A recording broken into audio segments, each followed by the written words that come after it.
18 लाख? हे भगवान, कैसे इतना दहेज हमने के दे पाची? ता आगे का सोचत बानी जी? बस सोचा कुछ सोचे की जरूरत नहीं खे।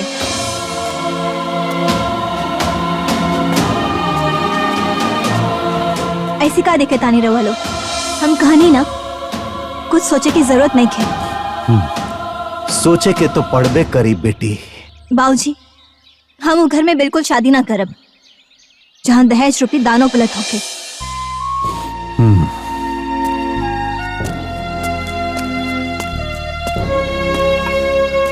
ए बिटिया, अरे बिना दान दहेज के बढ़िया सुखी घर परिवार कहाँ मिलेला हो? ससुरा के सुख दुख तो अपना अपना किस्मत के बात होला ना माई। हम वो लोभी सन के यहाँ बिल्कुल भी यह ना करब। अरे ता ए दुनिया में ऐसा धर्मात्मा परिवार मिली कहाँ? मिली, काहे ना मिली? अरे इतना बड़ा संसार बा, खोजे में हम जी जान लगाते हम। पगला के जैसे एगो बाप बहू रहवा, बेटी जोग पावे नाही कतही दुलावा। हे महाराज, औकात तो हमार दहेज लेवे के 20 लाख रुपया के ऊपर हो, लेकिन ओकरे बाद भी हमके दहेज ना चाहिए। हम पान और फूल पे ब्याह करब। भी ये दुनिया में निमन आदमी के कमी नहीं खे। हाँ, यही से ही हित मिल गईल। अरे वो लोग के औकात ना 20-25 लाख रुपया दहेज लेबे के हो। अच्छा समधी जी, हाँ। रवा सबे खाई। हाँ। हम बिल पटा के आवतनी। बिल? हाँ ठीक। हाँ ओके, हाँ ठीक। कितना पैसा भइल भैया? 5000 रुपया। अरे इतना सा नाश्ता के 5000 बिल क देनी चाहिए।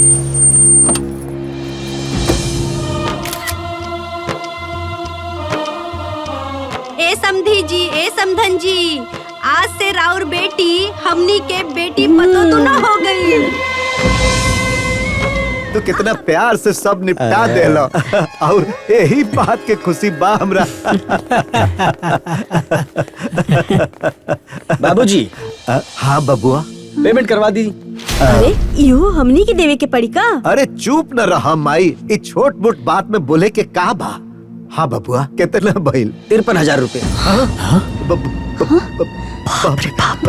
ये नया नया ड्रामा देख देख के ना हमार मन अगुता गइल बा। अभी ये इतना करत आनी, पता ना बाद में का करी लोग। बाबूजी, जितना गइल उतना गइल। अभी ना ये बिया कैंसिल कर दी रहुआ। ना कोनो शर्म लिहाज बा, ना कोनो परहेज, झूठा हूँ ही बात बात के दुल्हन बिना दहेज, झूठा हूँ ही बात बात के दुल्हन बिना दहेज, दुल्हन बिना दहेज। कितना भइल? बाबूजी 75,000 रुपया भइल। बाप रे बाप, 75,000? हमरे बेटा के तो सब उजाड़े दी है। बाबूजी, वो लोग से कह दे अगर ऐसे ड्रामा करे के बा तो हमने के स्वीकार नहीं खे। अरे कौन बेटी वाला ऐसे बोलेला बेटी? लड़का वाला मारे बाजी, जिकरा बेटी ऊ अपराधी। हाँ, लड़का वाला मारे बाजी, जिकरा बेटी ऊ अपराधी। कितनो बदले समय इचोला।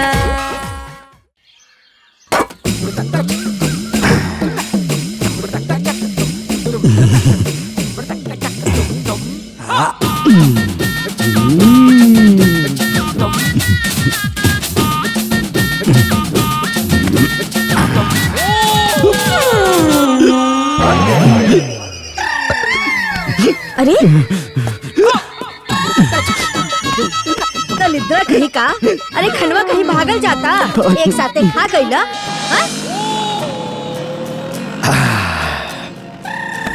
बाबूजी, माई, अब बाबूजी आ गइले।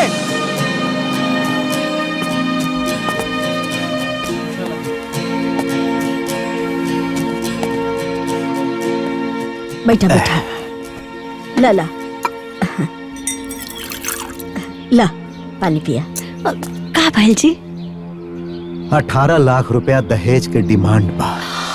अरे बाप रे बाप, 18 लाख? हे भगवान, कैसे इतना दहेज हमने के दे पाची? ता आगे का सोचत बानी जी? बस सोचा कुछ तनी। सोचे की जरूरत नहीं खे।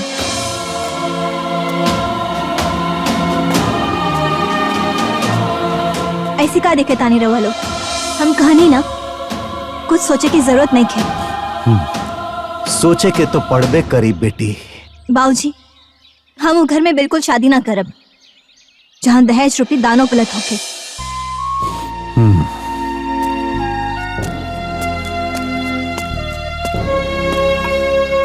ए बिटिया, अरे बिना दान दहेज के बढ़िया सुखी घर परिवार कहाँ मिलेला हो? ससुरा के सुख दुख तो अपना अपना किस्मत के बात होला ना माई। हम वो लोभी सन के यहाँ बिल्कुल बियाह ना करब। अरे ता ये दुनिया में ऐसा धर्मात्मा परिवार मिली कहाँ? मिली, काहे ना मिली? अरे इतना बड़ा संसार बा, खोजे में हम जी जान लगाते हम। हे महाराज, औकात तो हमार दहेज लेवे के 20 लाख रुपया के ऊपर हो, लेकिन ओकरे बाद भी हमके दहेज ना चाहिए। हम पान और फूल पे ब्याह करब। अभी समझला कि लड़का हमार स्वास्थ्य विभाग में नौकरी करेला, बाजार में हमारे को परचून का दुकान हो, दुकान पे कबो कबो हम बैठेला, कबो हमार छोटका भाई बैठेला, कबो कबो लड़का भी बैठेला। जमीन हमारे पास समझला कि कम से कम शुद्ध 20 बीघा के ऊपर होई।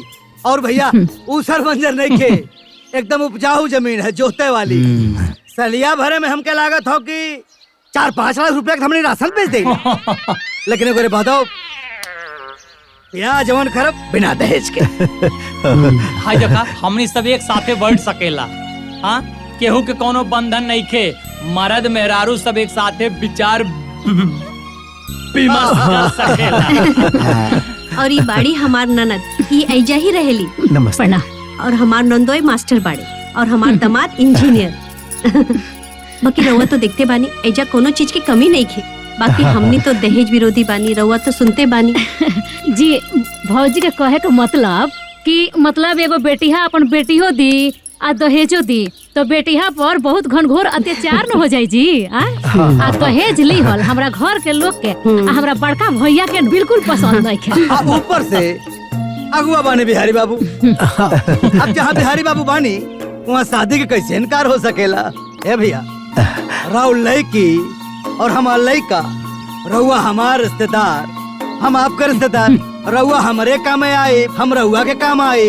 रिश्ता में, ब्याह में यह न सबसे बड़ा दहेज होला। कहल जाला नु कि दुल्हन ही दहेज है। अपन लड़की के विदाई जवन हो सारी में कर दिया, वह हमारा सबसे बड़ा दहेज हो।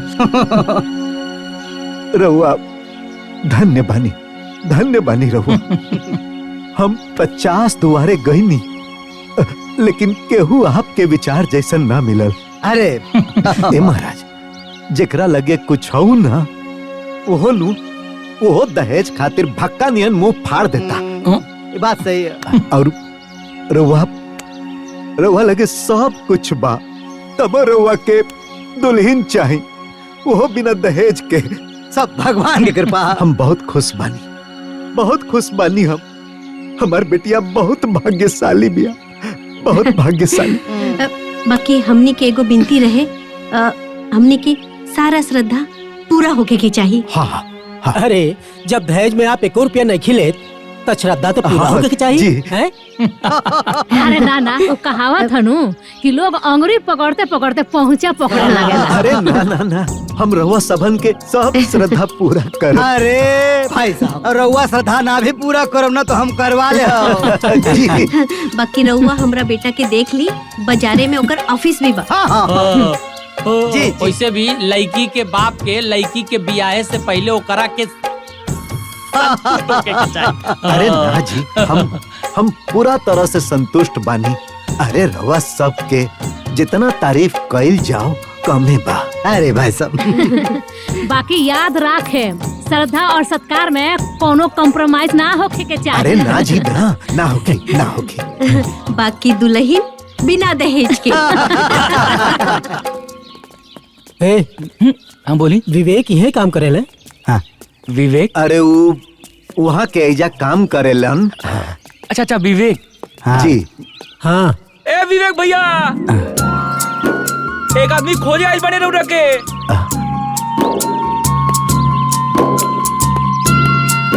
का सोहन यहाँ के रउआ के खोजता नहीं? जी बताएं। अब हम रउरा घरे से आवतानी और अपना बेटी से रउआ संगे बियाह तय करे खातिर। हाँ हाँ चाचा जी का फोन आयल रहे, वो सब कुछ बतैले है। अच्छा अच्छा, खुश रह खुश रह खुश रह। अरे ठीक बा ठीक बा।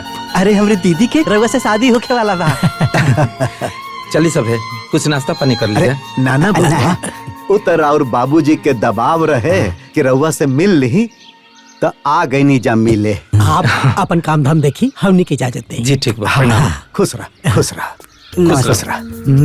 लड़का ठीक है। हाँ बहुत बढ़िया। हाँ, एक नंबर बा लड़का। बहुत अच्छा। बहुत सुंदर और सुशील लड़का बा, हमके पसंद।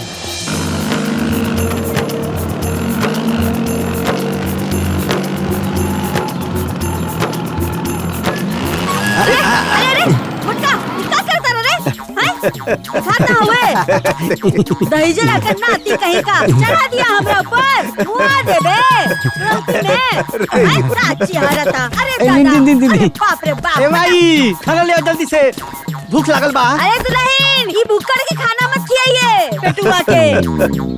आउते ना हाल ना समाचार, पेट में आग लग गई तोहरा के। ए दादी भूख लगी तो केहू खाना नहीं खाई का? हाँ? जब देखा तब बकबकात रहलू। का रे ऐसे दादी से बात करे के चाहे? चिल्लाता रहते। हाय रहुआ पानी पी। का जी का हाल समाचार बा? ए मधु के माई, आज भी ये दुनिया में निमन आदमी के कमी नहीं खे। हाँ यही से ही हित मिल गई। अरे उन लोग के औकात न 20-25 लाख रुपया दहेज लेबे के हो, लेकिन एको रुपया डिमांड ना कइलन। हाँ वो लोग के खाली दुल्हन चाहिए। का आज के जमाना में बिना दहेज के बिया? ए बाबू लइकुआ निमन बानू? ए माई लइकुओ निमन बा, आ स्वास्थ्य विभाग में नौकरी करेला, आ साथ में बाजार में दुकानों बा। बुझ गइलू। और यहाँ उनकर दामाद इंजीनियर हवन, अजय बनोई हवन ना, वो हवन मास्टर। यही से सब कहेला ना कि बिटिया अपन भाग ऊपर से लिखवा के लेके आवेली। उनका किस्मत केहू ना बदल सकेला। सही कहलो। ए माई वहाँ तो 4 किस्म की नाश्ता रहल, 2 किस्म के मिठाई और 2 किस्म के नमकीन और समोसा, तो पूरा भर पेट खा लिया। खाली तोर पेटवे पे ध्यान रहेला। अरे चुप ना रह तू दादी, हो गए। अच्छा जाना ताड़ू, भगवान भी हमरा जैसन मजबूर बाप के न ध्यान कैले होखियन, यही से नु ऐसन हित मिल गइलन। अब हमरा बेटी के आराम से बियाह हो जाए। ए बिटिया का कहता रू? बढ़िया बमाई। अरे हाँ उ लोग के एको रुपया डिमांड नहीं खे, बाकी उ लोग के सब श्रद्धा पूरा होके के चाहिए, यह डिमांड कैले वालों। हाँ ए जी जब वो लोग 1 रुपया के दहेज नइखे मांगत, कुछ और डिमांड नइखे करत, तो उनका श्रद्धा तो पूरा ही के पड़ी। इतना तो हो ही के चाहिए। बियाह के दिन तय हो गइल बा। अरे माई अब ही तो दोनों परिवार के बियाह खातिर मन मिलल हा। आप दिन तिथि तय करे खातिर बुलावा आई नू। समझे जी? हाँ। ई बाजार में अपन दुकान है जी। आही दुकान पे अपन अड्डा। क्या हो? हाँ क्या? हाँ क्या हो? हाँ छबीले केने बड़ा हो? अरे बाजारे में बानी। गजब आदमी हवा बतावा, बाजारे में घूमता रहा। यहाँ देखा तो हमारा बेटा का बियाह तय होता। महाराज आवा जल्दी से यहाँ सत्कार होटल में। हाँ आवा जल्दी आवा। तो समझी जी कहत रहनी। हाँ देखा आप जल्दी से देख देखा हो जाओ हाँ, ताकि हम अपनी तैयारी में लग जाएं। ब्याह शादी में हर हुआ अपनी तैयारी में लग जाएं। हाँ कि ना? और रघुनाथ भाई अरे भैया वाह वाह वाह वाह बैठो बैठो बैठो। ए देखा ये हमारा समझी थी हमारा ब्याह का बैठो क्या है? चलो बैठो। समोसा ला रहे रसगुल्ला मिला रसगुल्ला। बैठो बैठो बैठो बैठो बैठो लोग। अरे तू 2 प्लेट रसगुल्ला लेके आवा। ए छमेला भाई हाँ भाई पूछ लो दहेज एक पैसा ना लेता नहीं जबकि हमारा औकात 20 लाख रुपया से लेके ऊपर का हो। जी बिल्कुल। ए भाई उत्तम भाई कहाँ हमारे? बजाइए में होंगे। देखा रोज ही रही हैं आज गायब हुए। एक मिनट ऐसा मौका पे महाराज कहा हो उत्तम बाबू? कहाँ बड़ा हो? बाजार में क्या करता रहा? ऐसा बा रोज रहा शाम थे आज गायब हवा देखता रहा इतना खुशी का बात बा। अरे भाई बेटवा का बियाह ते कर रहल बानी जल्दी से सत्कार होटल में आवा आवा। वो तो भैया का बहुत लंगोटिया यार बहुत बड़ा आदमी हो बड़ा पैसा वाला हमें। खा खा लोगन खा खा खा खा। अरे उत्तम बाबू अरे भैया कहाँ रह गए? अरे सुन के बहुत खुशी भाई। बैठा बैठा बैठा बैठा बैठा वहीं बैठा। प्रणाम समझी जी प्रणाम। बैठा बैठा बैठा बैठा बैठा। हाँ महाराज बैठा बैठा बैठा लोग। ए ले आओ 5 प्लेट रसगुल्ला और समोसा। उत्तम बाबू ई हमारे जी समझी जी ब्याह तक रहल बानी जाना तानी 20 लाख रुपया से ऊपर के ज्यादा लेवे के दहेज के औकात है हमारा। बाकी एक पैसा नहीं खिले पूछ लो लागता इतिहास में नाम लिखा जाए। हाँ भैया खा।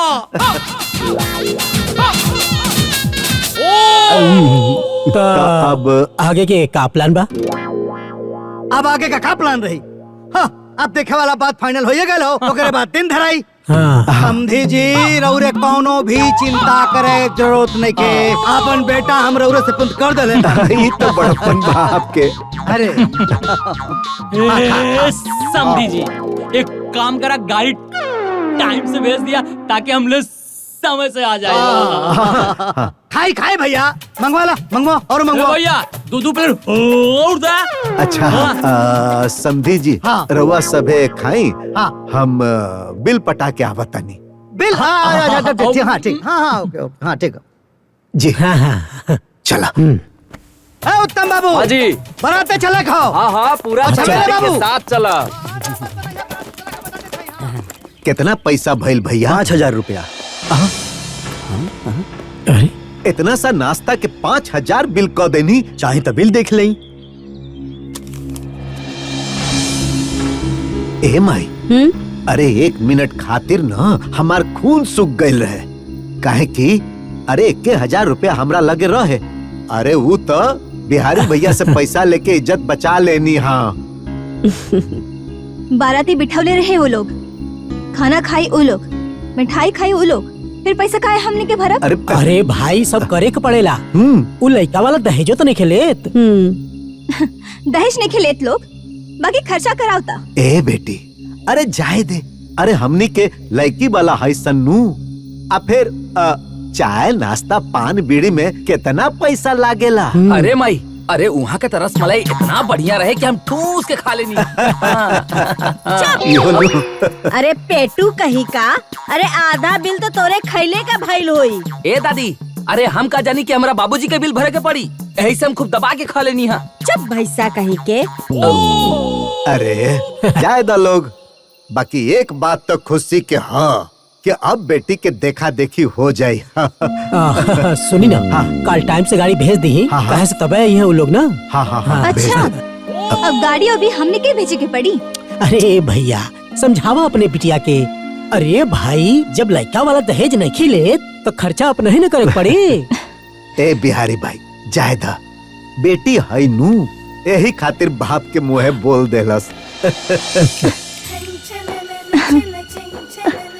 आ गए बाबूजी इली 20,000। दा बेटा आज के जमाना में आदमी से ज्यादा यही के वैल्यू बा। 5000 चुनिया कमाई से ले ली हैं काहे कि अलमारी में मात्र 15,000 रुपया रहल। बाकी चल कौनो बात ना वो गुप्ता जी से ले आके उनका के दे दे। ठीक बा ठीक बा हे चल चल हाँ। चल चल चलो चल अम्मा। चलो चलो चलो ए बाबा का रे माई काहे उतर गेलिस? तक्का बैठ के उसी आई। अरे गाड़ी में एसी नहीं खे। ऐसी नहीं खे का हो भैया हाँ। कि तू कैसन घर में बियाह तो पहला हो आए हम तो पहले ही जानत रहनी कि हमनी का श्रद्धा पूरा ना होई हाँ, ऐसे कैसे श्रद्धा पूरा ना होई? हाँ, एक मिनट, श्रद्धा पूरा ना होई। अब फोन लगाओ तानी ना हम। हाँ हाँ लगाओ फोन।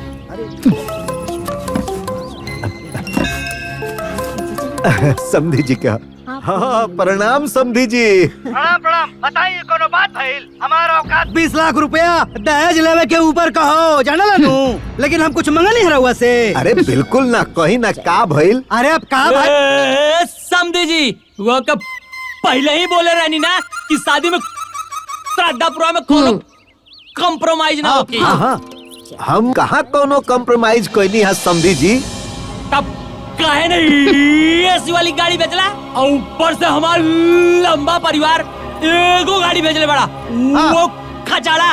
अब एगो काम करी ना, अब रउआ दुगो एसी गाड़ी कॉ ली, बाकी हम देख ले। हाँ ठीक बा, हाँ तो खटारा तो भेजा था वापस। हम गाड़ी वैसी वाली बुक करके हम नहीं आवत नहीं, ठीक बा? लोकेशन भेज दो। जी जी भेजा तानी।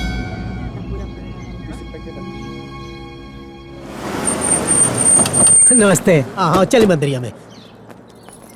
भाई साहब आगे ले। प्रणाम। देखिए आई समधी जी आई। समधी जी कहाँ है सब? ये कौन बात भइल? अब का भइल समधी जी? हाँ भइल?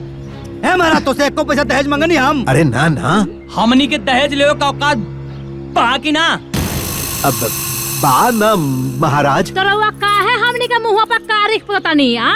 एगो तो हमारे इकलौता भतीजा अब बढ़ानी मारी ओकरो बिया में हमनी के एगो श्रद्धा पूरा नहीं के हो। का भौजी ये सब देख कितना नीमन लगता? कैसे निमन लगे बबनी, हमनी के तो सारा श्रद्धा माटी हो गई। बात मामा, कितना खराब फोटो ही आई।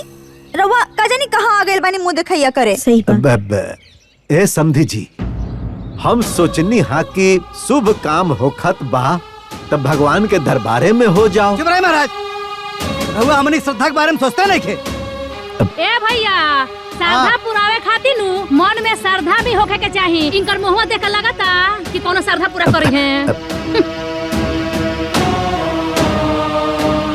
अब हमरा मन में श्रद्धा बा। अरे एक्के गो तो बेटी हा हमार। हम रवा लोगन के सब श्रद्धा पूरा करब जा। ए महाराज कितना श्रद्धा पूरा होता हमनी के सब लौकता। ए भैया यहाँ के जवन जवन करे करला तन कॉलोनी। अब हमनी के अपन इज्जत बचावे खातिर हमनिए के कुछ करे के पड़ी। रहेगा बड़ी। सुना, जौन भाईल तौन भाईल, फटाफट सामान उठावा। चला राजा, पहले सब सारा प्रोग्राम हुई होई। अब भाई साहब सब सामान उठा ली।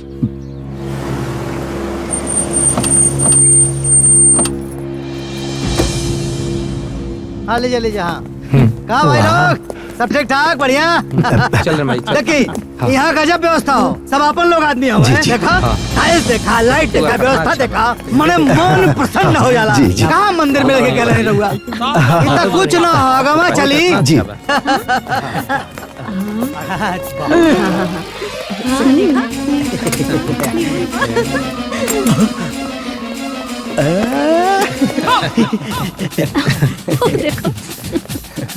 दलितर कहीं का तनी आदमी नियन खो हैं? अरे लोग देखिए तो का कही है? भूख लागल बता खाई ना। दलितरा कहीं के बैठो बैठो बैठो। देखिए ए चला दूल्हे देखल जाए। ए चलो चलो। अरे बाप रे दुल्हन तो बहुत सुंदर बाड़ी। साचो दुल्हन हमरा के पसंद बा। हाँ। अरे जब पसंद दिया तो आगे का कार्यक्रम शुरू करी। हाँ हाँ भैया चला, निकाला सकुन, निकाला लोग निकाला। हाँ। अरे भैया नेक काम में देरी का है। ए विवेक लड़की तो हमनी के पसंद बाड़ी। तहार का इरादा बा हो? आए देखा देखा। अरे पसंद नहीं तो कह दो, अभी कैंसिल कर दे। सब देखो की। अरे अरे देवर जी रउआ सही कहत रहनी है, नेक काम में देरी का है। ए दुल्हन आवा चला। उठा उठा उठा।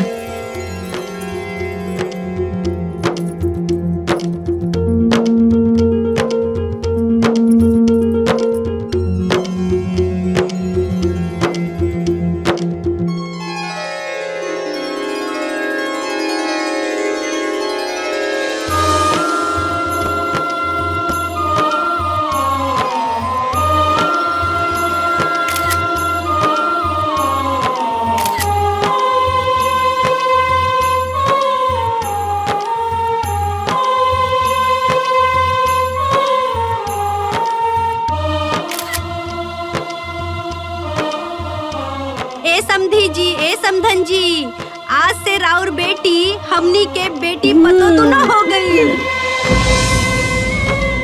हमनी के भौजी और हमर मामी। चला चला चला, चल बेटा आओ आओ।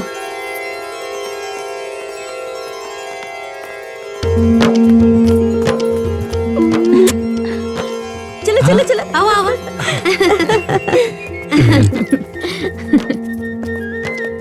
समधी जी, पतों के पाके हम बहुत खुश बने।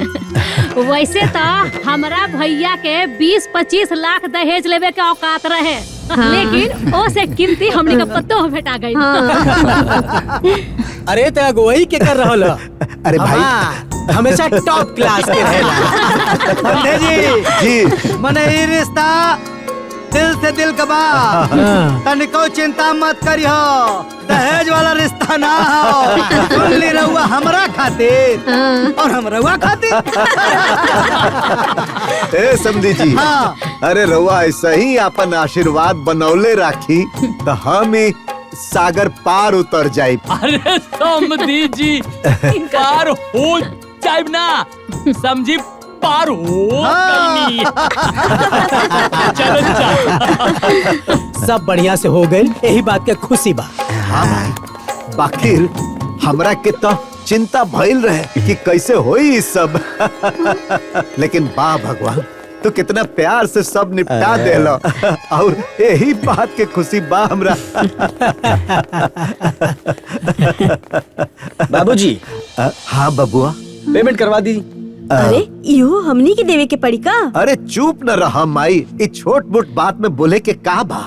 हाँ बबुआ, कितना भइल? 53,000 रुपए। बाप रे बाप, अतना पैसा जी? बाकी हमने के बोलौले तो वो लोग रहे ना, फिर हमने के पैसा काहे दे सन? इका बात भाई? अरे बेटी शांत रहो, हम करत आनी कुछ। ए जी, अतना पैसा के व्यवस्था कहाँ से हुई? हमने के लगे तो खाली 7,000 रुपया बचल बा। अरे चुप न रहो, सोचे द जरा, हम कुछ व्यवस्था करत आनी ना। का करी? हाँ, गुप्ता जी। एक मिनट। हाँ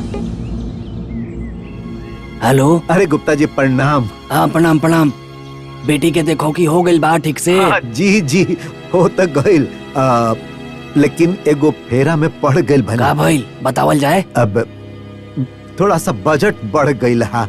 अच्छा तो कितना चाहिए? अब 50,000 चाहिए। अच्छा तो ठीक बा, हम आपके अकाउंट में भेजत बनी। ठीक बा, धन्यवाद। चला देखा सुनी तो हो गई। हाँ। अब कैसो ब्याह हो जा तो मन ही जाना गंगा ना। सही कहला। अरे ओकनी के तो मन बहुत बढ़ गइल बा बाबू।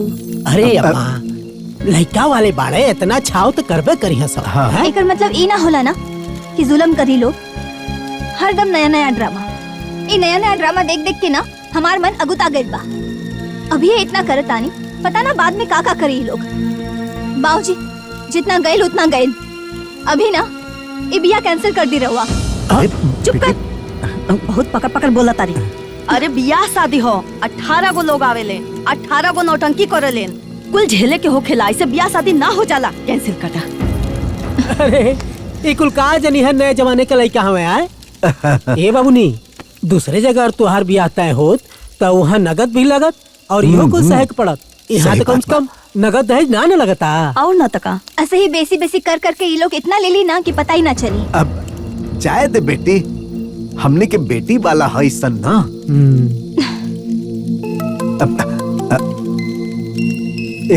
समधी जी के फोन है। उठाई। प्रणाम समधी जी। नमस्ते। अच्छा आई कहत रहनी है कि रहुआ तो जनते नु बानी कि हमारा औकात 20 लाख रुपया के ऊपर दहेज लेवे के बाटे। लेकिन देखी मने हम एको पैसा के डिमांड रहुआ से कहनी ना। नाना महाराज, अब यही से तो हम ई बियाह खातिर हिम्मत कैनी हा। हाँ अरे काहे ना। अच्छा सोने नु, हम ही कहत रहनी है कि मतलब छोटी सी डिमांड रहला।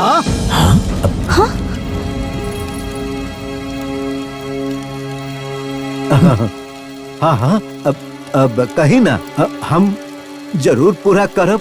देखिए ना शादी ब्याह तो बार बार होला ना। सही कहता नहीं तो मतलब हमारा परिवार का बड़ा मर्जी रहल है कि वो का कहले ओके प्री वेडिंग। हाँ प्री वेडिंग हो। प्री वेडिंग के आजकल बड़ा फैशन चल हो। तो वो सब लोग चाहत रहल कि प्री वेडिंग हो जाए तो अच्छा रहा। अब देखा पहली बार शादी होत हो, एक बार शादी होला, अब बार बार तो होला ना। यादगार बनल रही। जी जी हाँ तो कोतरनी का मैं फोटोग्राफर से बतिया ले बनी। हाँ हाँ 3-4 लोग आई। हाँ हाँ हाँ मेकअप सेकअप जो होला ना टीम टाम कुल लेके हैं वो लोग। हाँ और वो जो समझ लगे जो छोट बहुत डिमांड हा तो आ रहा देख ले भी कोतरनी। हाँ अब जी जी रवा चिंता मत करी, हो जाई हो जाई। धन्यवाद। देख ली ना ये लोगन के हर दिन नया डिमांड। ठीक बा, प्री वेडिंग तो आजकल के नया फैशन बा हो। कितना भइल? बाबूजी 75,000 रुपया भइल। बाप रे बाप, 75,000? बाबूजी हाँ हाँ जल्दी पेमेंट कर दी। अब बेटा जी हमके थोड़ा सा समय दे दी। उ कहन द कि हमरा बजट से फान गइल बा। 1 मिनट में आवता नहीं। हाँ ठीक बा। देख लिया पैसा ढेर हो गया। 1 मिनट। हेलो। हे गुप्ता जी नमस्कार। नमस्कार नमस्कार। हे गुप्ता जी आज समधियाना के कपड़ा खरीदवावे आयल रही ना, त कुछ पैसा घट गइल बा। आ रउआ 50,000 भेजवा देब तो। हाँ कोनो बात नहीं के, आप दुकान के स्कैनर भेजी, हम पैसा रउआ के डालत बानी। हाँ जी जी जी हम तुरंत स्कैनर भेजतानी। धन्यवाद धन्यवाद।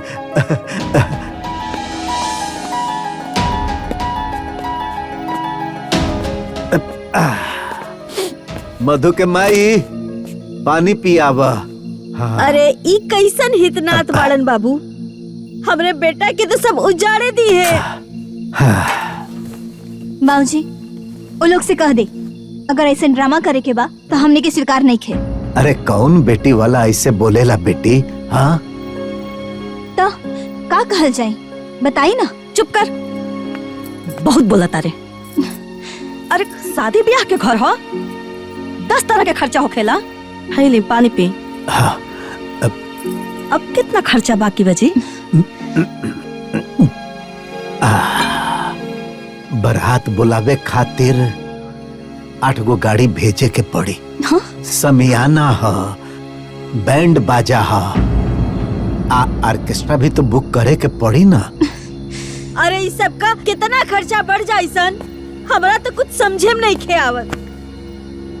ए भाई अब कितना हो खर्चा लागे, व्यवस्था तो कर ही के पड़ी ना।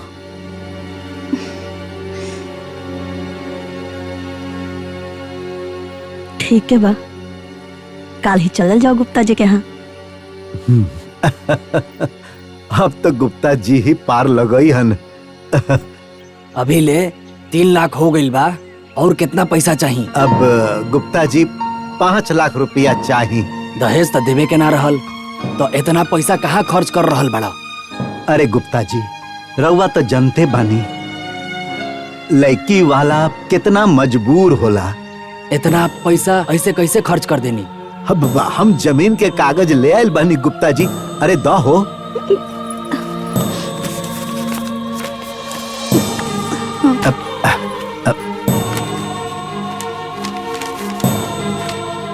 ये देखिए गुप्ता जी। अब हम का कहीं, पैसा घरे ले जाइबा कि पहुंचवा दही? ए गुप्ता जी लेके जाइब। उ का है ना कि हाथ में होके के चाहिए। ए लड्डू के माई, कबाड़ में 5 लाख रुपया रखल बा, ले आवल जाओ। और कौनो जरूरत होके तो बताई। जी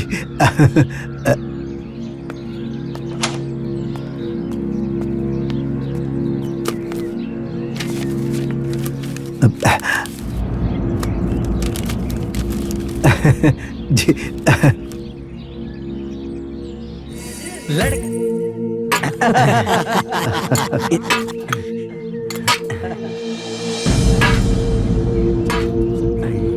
कैमरा बंद कर कैमरा। काजी का हो रहल भी? हाँ अरे ऐसन कहा भइल समधी जी? हे महाराज, हमनी स्टील के थरिया में खाई जा हो। हाँ बतावा, राम कमन जेकर दामाद इंजीनियर हो, जेकर बहनोई मास्टर हो, उस स्टील के थरिया में खाई हो। हाँ अब देखा, हम कुछ ना जानिला, सबके खातिर पितरी के थरिया मंगाओ। अरे महाराज, पीतर के थरिया कोनो घर में रखल जाला? अरे तो हम वो जाना तानी घरे में ना होला तो बाजार से मंगाई महाराज। ए समधी जी, अब बाजार से ले आवे में समय न लगी, खैला में देर हो जाई जी। हाँ तो कोनो बात ना, टाइम लगी नू, 1 घंटा 4 घंटा 5 घंटा हमने इंतजार करता नहीं, मंगाई। एक काम करी, पत्तल में खिला दी। अरे ना ना ना, हम अपन समधी के पत्तल में ना के आई, ये ठीक नानू होई। ना ना मतलब कि हमने के पत्तले में खा लेता नहीं सा। अरे हुआ थरिया दे दे। जब आदमी हो महाराज, पत्तले में खा लेता नहीं, पितरी थरिया दे दिया ना ना, पितरी की थरिया मंगाई तब सब खाना खाई। अरे महाराज, कम से कम शान से जाके हमने कहा कि बेटवा के शादी में पितरी के थरिया में खाए रहनी हो। मंगाई मंगाई मंगाई जल्दी मंगाई। समधी जी, ए जी पूरी है ले। अरे ई पूरी रखा, बाद में दी है, पहले पैसा द, फटाफट हम पीतर के थरिया मंगाई। पीतर के थरिया? अरे भाई, वो लोग के डिमांड है, जल्दी कर, पैसा द। ए जी पैसा कहाँ बा, कहाँ से देई हम? हे भगवान, अच्छा वो न्योतवा के पैसा दे द। कैसन बात करता नी जी? उ न्योता के पैसा पे बचिया के हक हक ओके कैसे दे दी हम हो? बाबूजी, हाँ ये लोगन के डिमांड ढेर नहीं क्यों? अरे चाहे द बेटा, उन लोग के श्रद्धा भी तो पूरा करे के पड़ी नू। अरे कुछ कर रे। अच्छा रुकी, ले है बचल खुचल तनी से पैसा बचल बा, दे ये देखी मंगवा ली कुछ। हाय ले, ये पैसा लेके जो आज साहू जी के दुकान से थरिया ले आओ। अब मान ले कि कुछ पैसा कम पड़ता न, तो साहू जी से कह दिए कि हम पैसा बाद में दे दे।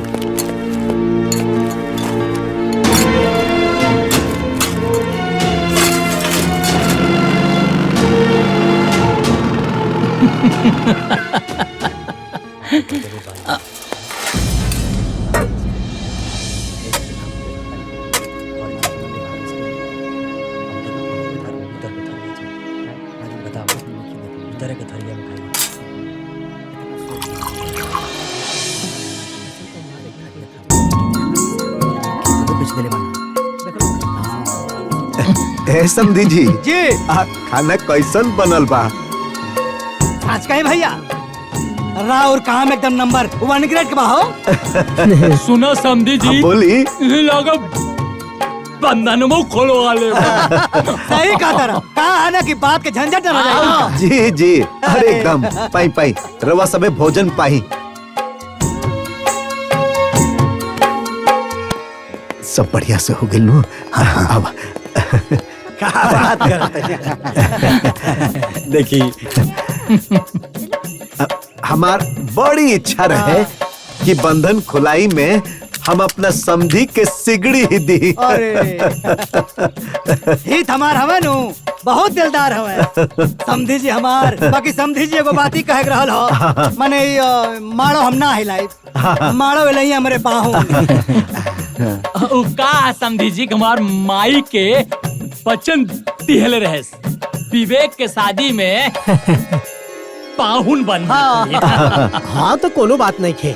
अरे फूफा भी पापा के बराबर होला। हाँ तो कोनो बात नहीं खे, चली हिलाई। अरे तो ऐसे कैसे बंधन खोल दी? जैसन चैन भैया के गला में पड़ल बा, वैसन चैन हमरो गले में पड़े के चाहिए ना। पड़े के चाहिए, बद हो तो चाहिए। अरे बाकी तो चैन तो दिया गेल ना। अरे तो वहाँ के गला में मिलल है ना, हम ऐसे कैसे खलिए मारो हिला दी? मंगवाई एक और मंगवा दे। समधी जी, अब हमारी हिम्मत नहीं खे। हिम्मत नहीं खे? ये क्या बात करता नहीं? रहुआ का मालूम मानो कि हमारा औकात 20 लाख रुपया दहेज लेवे के ऊपर का। 1 रुपया दहेज मंगनी हम भैया ना मंगनी नु। एक सीकर देवे के तोहार हिम्मत नहीं के। ई कौन तोहार हिम्मत हो? अगुआ हवा तू ना, तो के ना देखा था। अरे महाराज, हमारे श्रद्धा के चिंता ना रहल तोहरा, तो कम से कम हमारे मरल माई के श्रद्धा के चिंता करता। ओकर अंतिम इच्छा रहे कि मानो हमरे पाहुन हिलाई हैं। मंगो मंगो सिगरेट तब जाके होई। ये कौन बात भइल? का हो अगुआ, यहाँ बचत कराओ के लला का तू? ना भैया, जब सिकड़ी आई तब मारो हिली। अगुआ बोला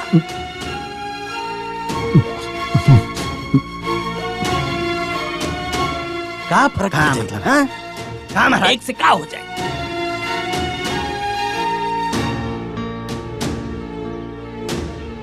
ए मधु के भाई अब कोनो रास्ता नहीं के।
क्या बात है हम कहा कहत रहनी हाँ हमरे समधी जी के जवन दिमाग के बत्ती है नु उ जलेला बस खाली थोड़ी देर से जलेला बाकी हीरा हमें हमार समधी जी देखा दिल खोल के आशीर्वाद दिया पाहुन एकदम एकदम अच्छा पहले गले तुम जी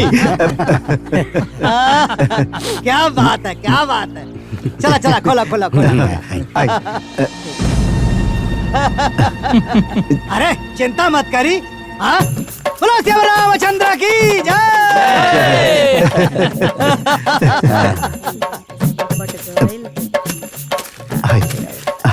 अरे बोली ली है देती है अगुआ को देती ना ना अगुआ के हाँ हाँ अरे ला ले ला अरे कोनो बात ना लावा हम रख देते हैं अच्छा मैं कहा था अगुआ जी यही लागे साटा बाटा के भी हिसाब होता। हाँ हो जाए तो मतलब बार बार लफड़ा ना रही है पाहुन हाँ भैया समझी से मिलके सब करवा ला हाँ भैया चलिए रहो चलिए आई इत्तहार है बेटा तहार डेकोरेशन 20,000 रुपया हाँ, बाचल हाँ। रहे नु हाँ डेकोरेशन वाला है हाँ, तई हाँ। पूरा बा ठीक बा जा अब ए फोन आए गुप्ता जी के फोन है अब हाँ हाँ गुप्ता जी 3 लाख रुपया भेज देले बनी जी जी टोटल 10 लाख रुपया हो गइल बा।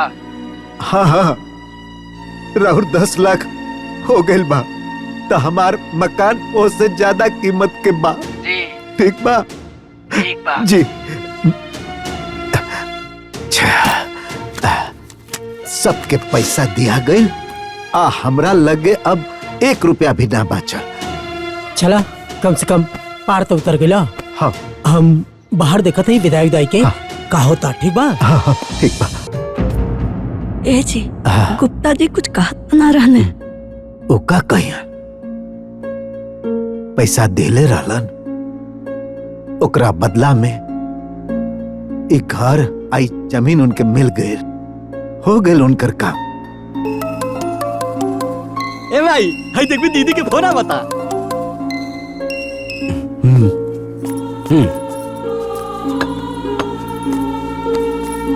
हेलो प्रणाम माई खुश रहा बिटिया का हाल चल बा बहुत बढ़िया बानी तू कैसन बाड़ू और दादी कैसन बाड़ी हम ठीक बाटी बिटिया एही बानी प्रणाम दादी खुश रहा बिटिया कैसन बाड़ू दादी भगवान के कृपा बा बाबूजी कहाँ बाड़े ए बिटिया बाबूजी गए रहने गुप्ता जी के यहाँ बस अभी तुरंत उते बाड़े गुप्ता जी के यहाँ काहे ए बेटी प्रणाम बाबूजी खुश रह बेटा ए बिटिया हाँ बाबूजी गुप्ता जी के एक घर आई जमीन लिखे के पड़ गई काहे कर्जा बहुत हो गई रहे बेटी ना चुका पैनी यही से ही घर आ जमीन लिख देनी बाबूजी तू लोग कहाँ रहबा रहले बेटी रहले सन भगवान के बनावल बहुत बड़ दुनिया है बेटी रहले तू निमन घर चल गए ना हमने के यही में खुश बानी बहुत खुश बनी बेटा। ना बाबूजी, तू लोग ना हमरा साथे रह, हम सब साथ में रह बेजा। हाँ। अरे जौना बेटी के कन्यादान क देनी ओकरा घरे के पानी पियब जा। हाँ? ए बिटिया, तू काहे हमने पे पाप चढ़ावत आरू हो? आज ले जो दुनिया में ना भाई, वो हमने से मत करावा वो बिटिया। ना दादी, आज जौन स्थिति हमारे परिवार के भइल बा, ओकर जिम्मेदार सिर्फ और सिर्फ यह परिवार बा। अरे हम तो सोचनी कि ये लोग दहेज नहीं खिलेत लोग, और हमारे गरीब माँ बाप के गुजारा हो जाए, बाकी ये लोग तोरा लोगन के तिल तिल तड़पाउले बा लोग। अभी लोगन के एहसास दिलावे के बा अरे कि एगो बेटी वाला कितना तकलीफ सह के एगो बेटा वाला के हर श्रद्धा पूरा करेला। लेकिन फिर भी बेटा वाला के रहम नहीं खियावत। एगो बेटी वाला के दर्द का होला, एगो बेटी वाला के मजबूरी का होला, इस सभी लोगन के बतावे की पड़ी। तोहने लोगन के हमार कसम बा, अगर तू लोग ऐसा ना आए बना तो हम भाग के हो जा जाए। बेटी सुनो।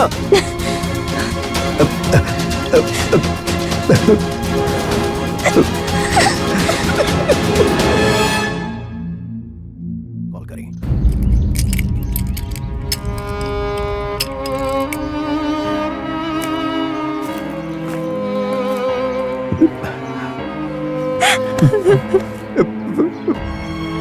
अब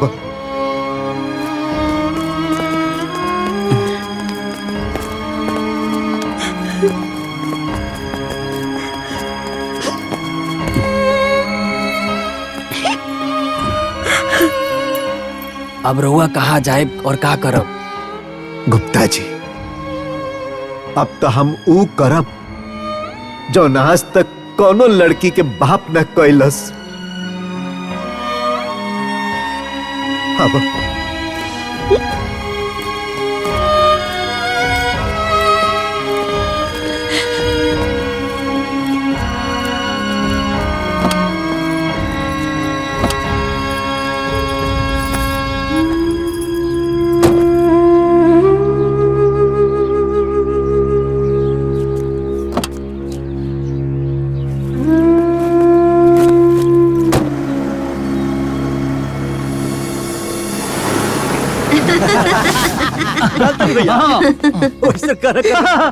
अच्छा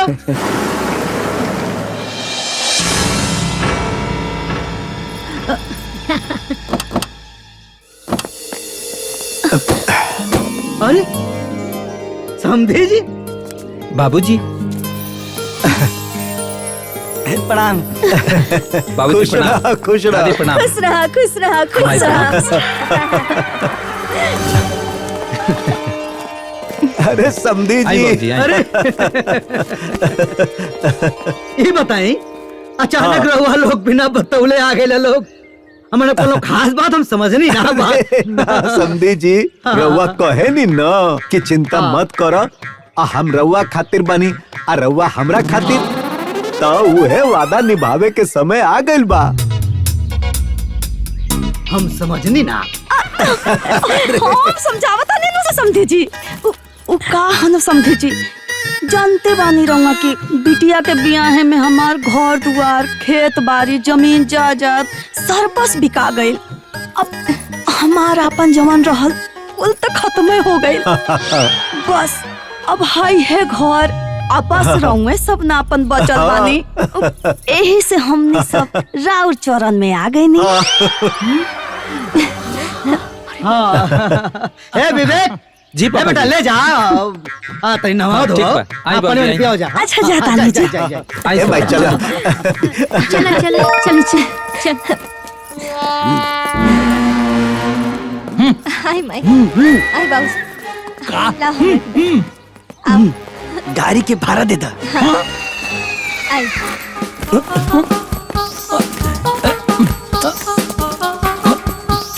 भैया हाँ करिए भाड़ा मांगा था।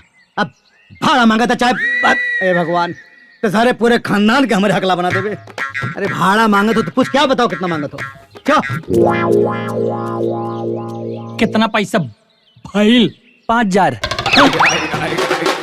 5000? तू इतनी दूर 5000 लूटत नहीं क्या? फुल एसी चला के गाड़ी लेके आए हैं। चल खाए की ठिकान ना, पुलिस यात्रा करता है। भैया हाँ भाई 5000 मांगत बा। तो हम का करी? 5000 भेला तो दे के पड़ी तो हम कह दी हम समझी तोहार आइल बाड़न। हाँ समझी आल हो तो पैसा बोला हो। पापा जी, हाँ बाबूजी कहनी है कि उनका भी कुछ बाचल नहीं और गाड़ी के भाड़ा खातिर द्वार पर हल्ला गुल्ला हुई तो इज्जत न जाई। अरे इज्जत जाई। 5000 भेलो, 5000 तो की ज्यादा ना लगा तो। बाबूजी हाँ हाँ बाबू 5000 तो लगबे करेला। रवा लोग जब मुंह दिखाए खातिर ऐसी गाड़ी में आइले रहनी हमने की यहाँ, तब हमनियों की भी इतना ही देनी है। हाँ हाँ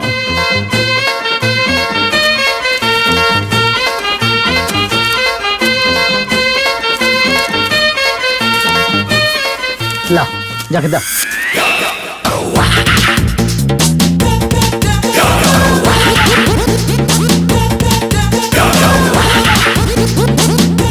अब यहाँ बोलो, अब चलो चलो। एक बात बतावा लोगन, अगर केहू नात बात रिश्तेदार से कह दो कि चिंता मत करिए हम बानी, ये महाराज अगर हम कहिए दनी तेकर मतलब का भाई? तो अपन डेरा डंबर घर दुआर लेके हमारे दुआरे पे आके बैठिए। ये बात कर रहा 1 लाख के कहता नहीं। बताओ रहू हमारा रिश्तेदार है, ऐसा कर सकीले का? ए महाराज हम तो आज लइसन दिखला ही नहीं। अरे हम तो पहले ही कहत रहनी कि तू कैसन घर बियाह करावत। अरे कन्यादान होखला के बाद तो घर के पानी ना पियल जाला, आई अनाज कैसे घोटाई? अरे जे लाज शर्म घोर के पी जाला ना, ओकरा के कुछ करे में शर्म ना आवेला, बुझना? बाबूजी हाँ बहू रवा हमार माई बाबूजी दादी और भैया खातिर एक घर में शरण देनी, एक खातिर हम रवा लोग की बहुत आभारी बानी। अरे बहू कैसे बात करता रही? अरे भाई सुख दुख में अपने नु काम आवेला। पूछा ना हमनी ना ये चर्चा करा रही। अरे उस समधी और समधिन के नाश्ता वास्ता लू की ना। जा जा जा कुछ खिया पिया दा। जा भी करावता नहीं।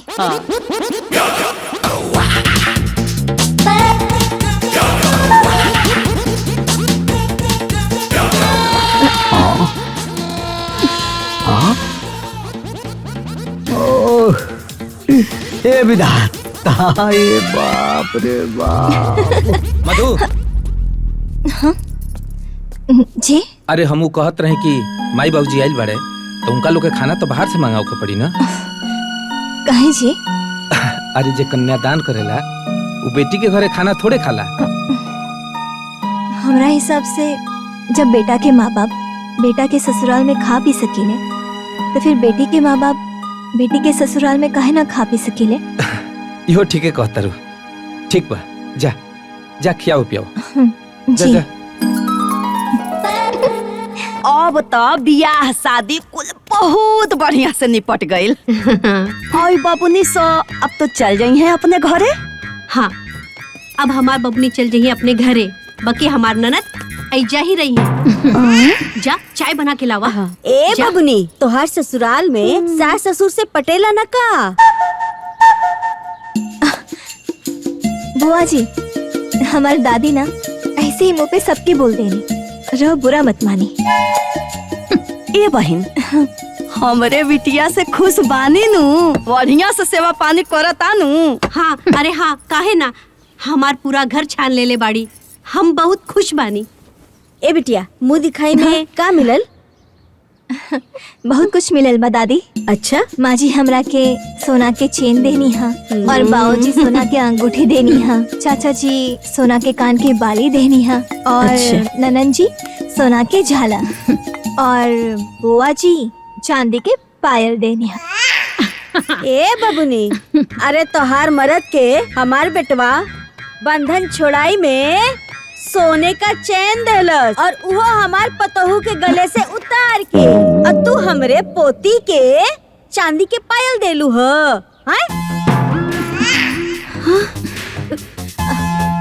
जाए देना दादी जी, सोना चाहे चांदी, बुआ जी के जितना बल रहे उतना देनी। हाँ, यही से कहल जाला कि औकात से ज्यादा ढेर भचर भचर ना कइल जाला। कहो समधन जी, ठीक कहता नीनू।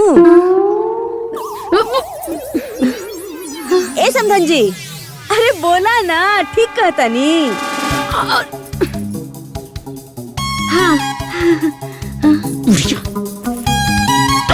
अरे माई रुका ना, माई रुका, रउआ लोग चाय नाश्ता करी।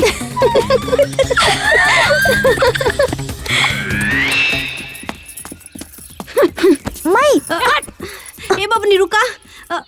बाबूनी, अरे बताओ हित नल के कौन रहन हो हैं कि सबके सामने बेइज्जती करे, जकरा जितना जुर्म मिलल उतना देले बा। बबनी हमरा के भी खराब लागल है। अच्छा, ऐसे वो बुढ़िया कढ़ावत रसिया आ तू घोटावत रहलू हो। हाँ तो मजबूरी में मम्मी का कहती, पापा तो कहते रहले सोना के बनवावे के, बाकी तू ही ना लगलू है दिमाग लगावे। अयो दादा।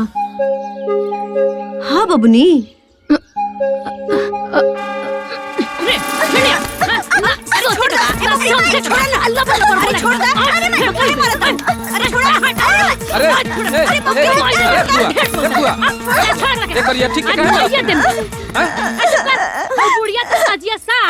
पूरा आंगन में सबके सामने हमार बेइज्जती करतिया। अरे तो तू कौन कौन बाड़ू?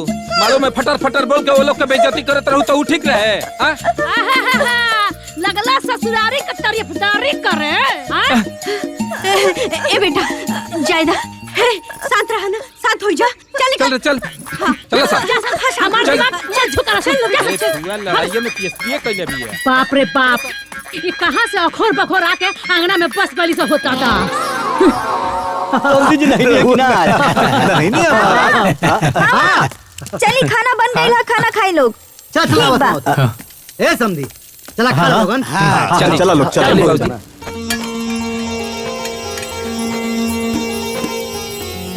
जी बैठाओ पापा सबको, जी, बैठाओ। समझी बैठा। हाँ चलिए ना, समधी जी बैठी, बैठाओ। तुम बैठाओ। चलिए पापा जी बैठी ना, वो बैठो। हाँ बैठी। ए सोनी, बैठी सब। अरे बाप रे। हाँ ए बेटा तनी खाना ला परोसा। हाँ लाओ तनी पापा। हाँ ला कर। हाँ ला ला ला ला। अरे कर। समझी जी किधर? अरे समझी जी किधर पहले? हमारा किनारे। अरे पगली पहले बाकी लोगों के। अरे ला ला ला ला। एक बात है लेकिन समझी जी, बड़ी नसीब वालन का आंगन होला जवन ऐसन आंगन में हजारन का नजारा लागेला। का जी? हाँ रौरा कोनो दिक्कत नहीं खेनू? कैसन दिक्कत? अरे उहे गैस वाला। अरे हम तो पत्थर खा के पचा ले। राक्षसी बा।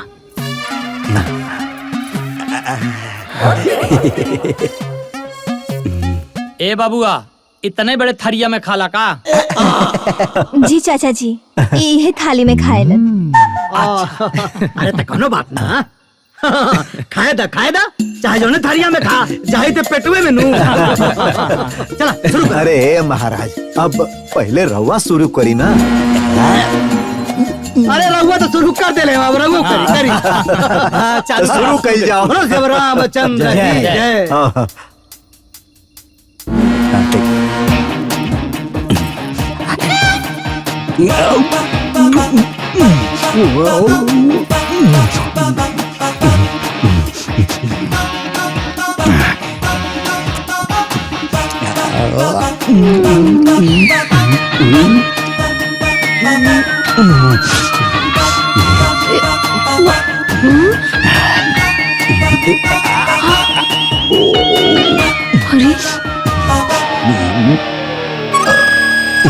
अरे बाप, पूरी सब्जी। हाँ ए बेटा, हाँ पापा, तेरी पूरी तरकारी और लाओ। ले आओ तनी। हाँ लो लो लो लो। कहाँ से आई? जी बाबा। सब्जी अब ना हो। अरे खा ला। खा ला खा ला खा ला।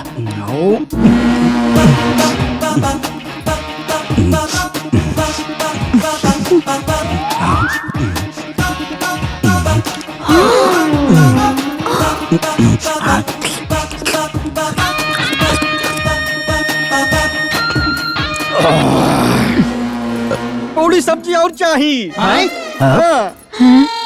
अरे बेटा आवता आवता। ए बिटिया हाँ पापा। तेरी खाना और लावा। पापा खाना खत्म हो गई। खाना खत्म हो गई। अरे बाबू सुनो सुनो, रो मत, खाना और चाहिए? लो और खाना से कहा हमके कुल चाहिए। हाँ ला हमरा खाई ला। उतने से हमार का हुई, हमके सब कर चाहिए। लो भैया ला ला ला बाबू सब लोग दो भैया। ला ला ला हमरो खा ला। हमरो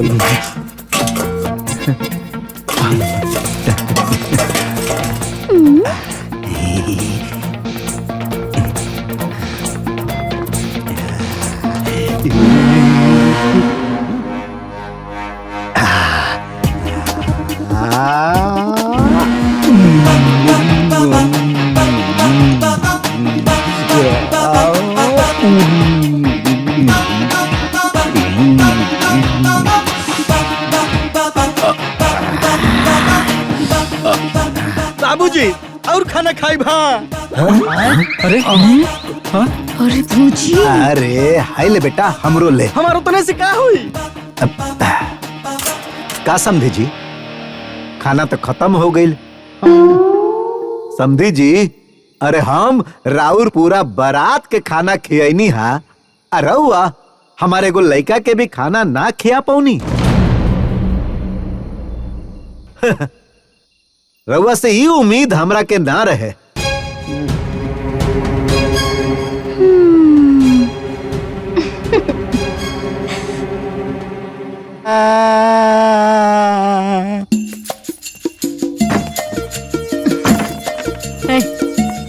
हाय धरो लोगे, ये खा के पानी पी लो लोगे, कम से कम कुछ तो राहत मिली। तो हमरे को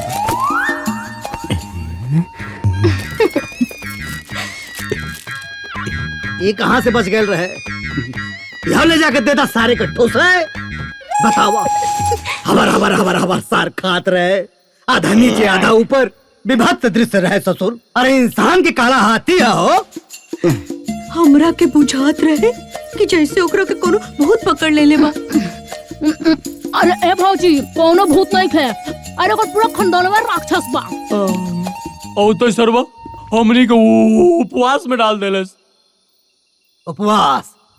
अरे उपवास छोड़ा, आज पहला दिन है, आगे का हो ओकरे बारे में सोचा।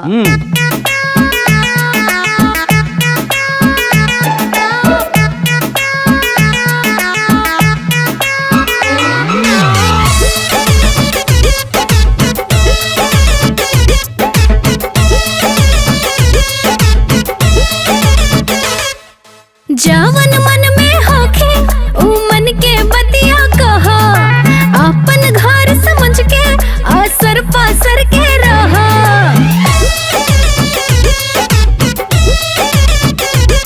अरे जावन मन में होखे ऊ मन के बतिया कहा, अपन घर समझ के असर पासर के रहा। हित होई हित के उधार करीना, हित होई हित के उधार करीना। ए समाधि जी हमर बेड़ा पार करीना, ए समाधिन जी हमर बेड़ा पार करीना।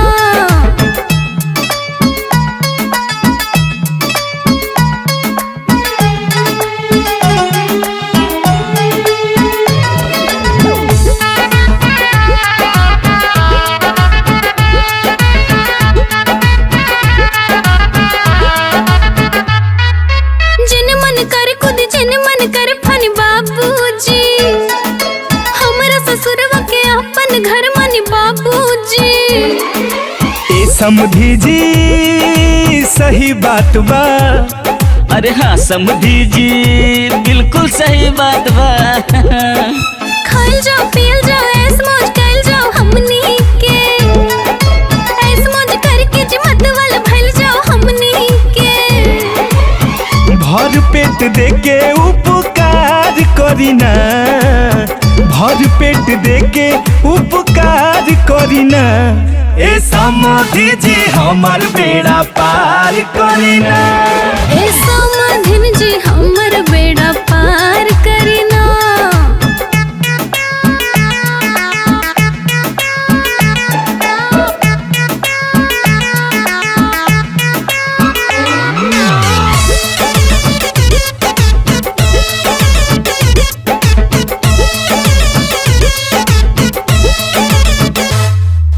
कहल जाओ सुनल जाओ घूमे फिरे चलल जाओ समधी जी। मान सम्मान दी हमने पर ध्यान दी समधिन जी।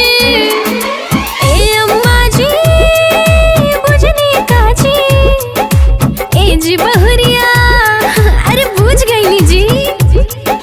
हितई में हितनी रहले में लोग के बड़ाई हा। इज्जत प्रतिष्ठा ही दुनिया में असली कमाई हा। बुझाई जवन होता ओकरा पर विचार करीना। जवन होता ओकरा पर विचार करीना। ए समधी जी हमार बेड़ा पार करीना। ए समधिन जी हमर बेड़ा पार करीना। ए समधी जी हमार बेड़ा पार करीना। ए समधिन जी हमर बेड़ा पार करीना।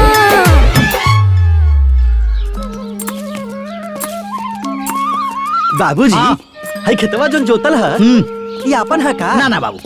त ए समधी जी हई जौन गेहूं लागल बा बहुत सुंदर लौकत बा। ई खेत त पक्का राउर होई। नहीं यो मारना। अरे त राउर खेत कौन है? ये हम बताओ आओ ये बॉर्डर से लेके बॉर्डर तक है। हई हाय हई खेत हई खेत राउर हाँ। हे महाराज रउआ तो कहत रहनी हा कि हम साल में 4-5 लाख के गल्ला बेच दे ही ना। ऐसे ही हवा में फेंकत रहनी है का? कौनो बात ना बाबूजी। शादी से पहले हर बेटा लोग अपना आपके राजा दशरथ समझेला।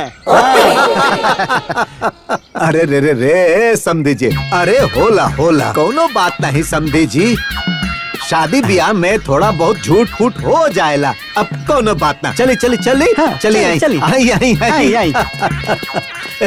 रौरा के पाके तो हम धन्य हो गए।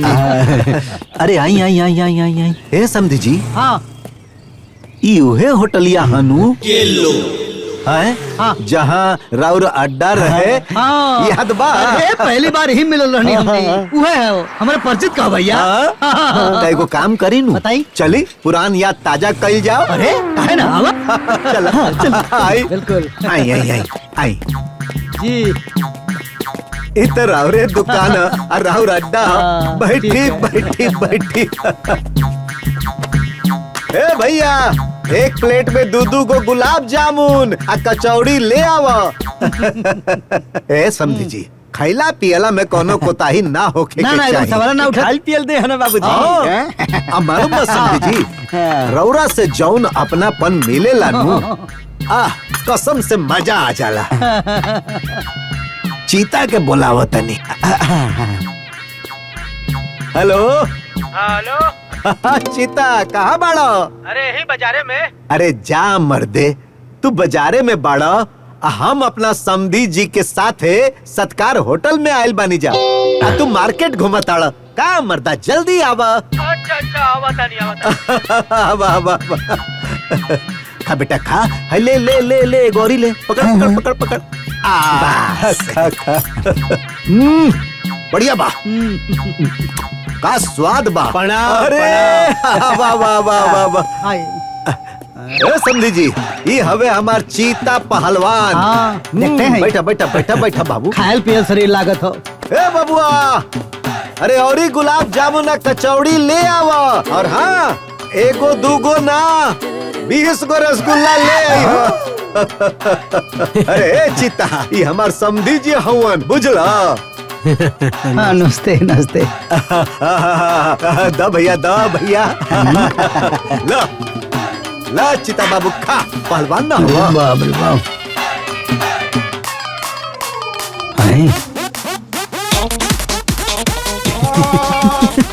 तुहार फेकन चाचा हुए बजरवा में। बुलाओ बुलाओ बुलाओ। अरे हे फेकन कहाँ बाड़ो? बाजारे में। जा मर्दवा बाजारे घूमत हुआ। हम यहाँ सत्कार होटल में अपना समधी जी के साथे बैठल बानी। अच्छा हाँ तो एगो काम करो अब बोली ना।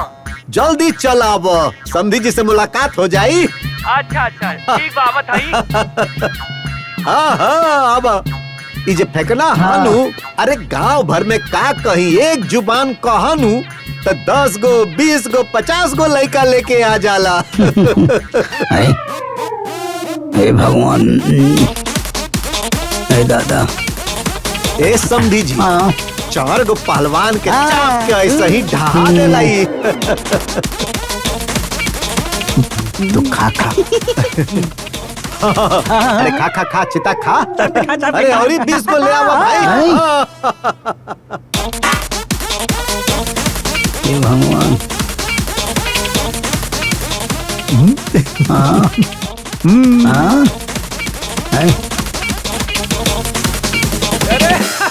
नमस्कार। अरे नमस्कार नमस्कार। वाह वाह वाह, नमस्ते नमस्ते नमस्ते। ए समधी जी, ये हमारे गांव के लड़का लोग हवन सा। अरे बैठा लोग। हाँ, बैठी बैठी। जी जी जी।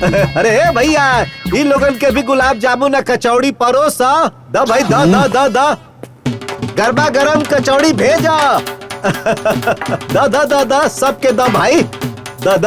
ए भाई, अरे ले आवा हमरा चीता के प्लेट में 10 गो और डाला। हाँ द द इन करा के द। राक्षस है हकारे भैया।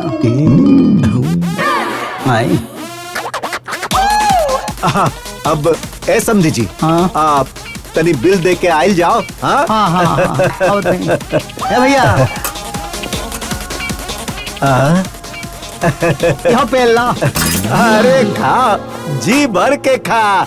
समधी जी हवन हमार। हाँ भैया, कितना पैसा भाई? 5,500।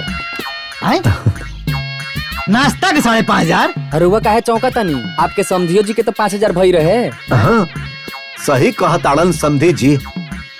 एक काम करी नू, पैसा रवा पटाई, हम 2 मिनट में आवत हनी। हनु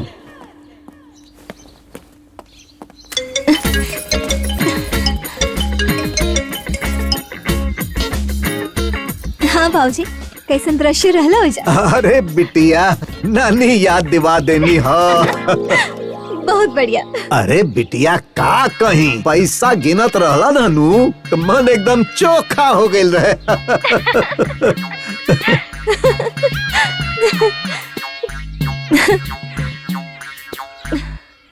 यह तो एहसास दिलावे के बाना बाबूजी कि दर्द सबके बराबर होला, चाहे वो बेटा वाला रहे चाहे बेटी वाला। हाँ हाँ बेटा, सही कहा ताड़ू।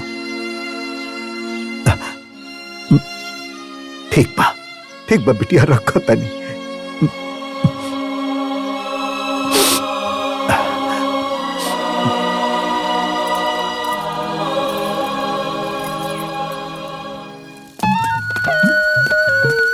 हे भैया, हाँ चल अगुस बात कर जाए। चल आए, आओ उठा आए, चल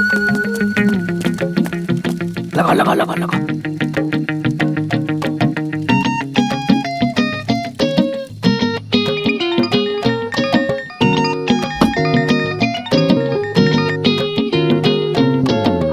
हेलो, तू हमारा कम मिल जाइबे ना? 6 गोली और मारा, मार के छेद कर दे भाई। अरे भाई का भइल बा? इतना तमतमाइल काहे बाड़ा? अरे मर्दवा, एगो बात बताओ, वो सारा हमार ही था। हम का ना कहने करे खातिर घर में रखनी इज्जत देनी, ऊपर से हमारे अंदर से लेके बाहर तक बेइज्जती करा। बता। अरे तहमन हमके काहे फोन कैला हा? ए ई खातिर हम तोरा के हेरा ताई गोली मारे। अरे रह दे, अरे हम बतियावत नहीं, बतियावे दे भाई। हाँ, तू एगो बात बतावा, और हम लोगन के घर में रखनी इज्जत देनी, ओकरे हाथे नियन बेटवा का पेट देखत आवा कैसन बा? खाना खिया के पागल हो गए, और यहाँ हमारा तलब। हाँ, हमार घूम के तनी बेइज्जती करा। बताओ। देखा, हम ब्याह करवाए वाले रही ना, इतना तोहर ना है, समझला? ये तो कोनो बात ना भाई भैया। बतावा, आकर तू ही बतावा। तू बेरा हाथ जोड़त रहले। हाँ, आई बेरा हमार घूम के बेइज्जती करा बता रहे। ये कोनो बात भाई? मर्दवा, हम तुम्हारे बेटा का ब्याह तय करौनी, तोहर कुल श्रद्धा पूरा करौनी, और तू एगो सूट का, एगो पैंट शर्ट का कपड़ा तक ना लेला, और बात करता ला हमसे। रखा फोन। का बड़ा करता बा? बात है सर। ए भैया, हाँ, इस समधी के ना मार के भगावे के पड़ी। ना है, एन्ने के घर से बाहर निकाले खातिर कोनो प्लान करे के पड़ी। हम खाली रौरे बारे में सोचत रहिला। आओ बहू याले बेटी के धन खइबा लाज नहीं के लागत बा का?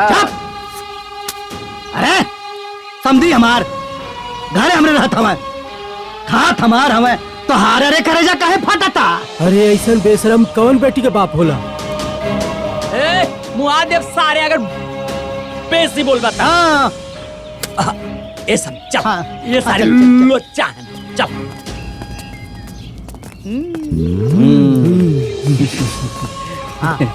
समझी हमार खात हमें हमार रे। अब आओ। अरे बेटे जवन कहा था को बुरा मत किया, हम हाथ जोड़ के माफी मांगते हैं। अरे कौन हो चल आई रिएक्शन लेना इसका। ए भैया कहिया ले तोहनी के बाप बेटा के इजा रहे एक बा खाए एक बा। रे सारे अगर हमारे समधी जी के कुछ बोलबे रे मारा फाड़ जाइबा।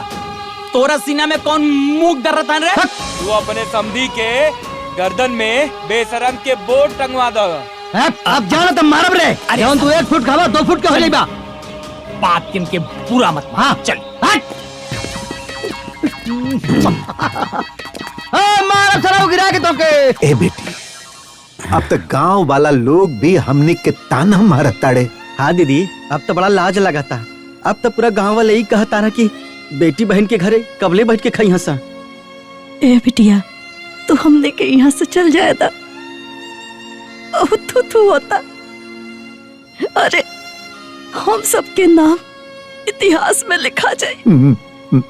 इतिहास में नाम तो जरूर लिखाई माँ, और लोग वो नाम के फक्र से यादो करी।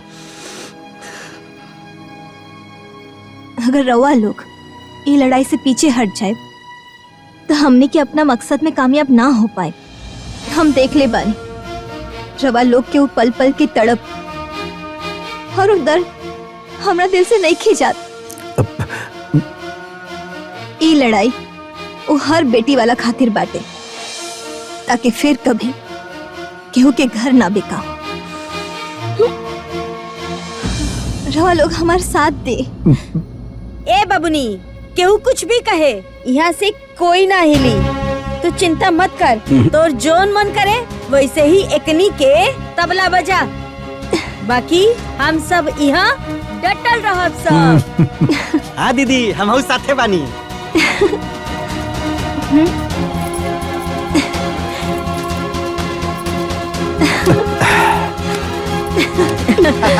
एगो बात बतावा बहू, बियाह में तहर बाबूजी खूब सेवा सत्कार कइले। आई बात के पूरा गांव जवार में चर्चा बा।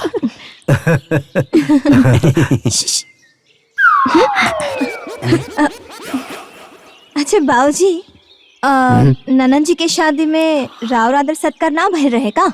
अरे आपन सेवा सत्कार तकनीक खूब करावेला सन। जब आपन बारी आवेला तकनीक नानी याद आ जा। एकदम सही कहानी। हे महाराज अरे रउआ पीतर के थरिया में ना खैले रही का? अरे पितरिया थरिया छोड़ी हमरा बरा एकनी के पतलू घट गइल रहे। रउआ लोगन के कपड़ा सिलाई रहल के ना? हाँ हाँ।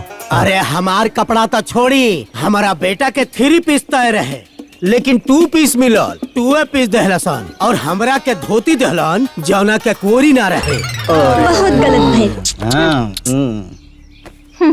भाई साहब हाँ वो बंधनवा छोड़ाई सोनवा के सिकड़िया मिलल रहे कि ना मिलल रहे?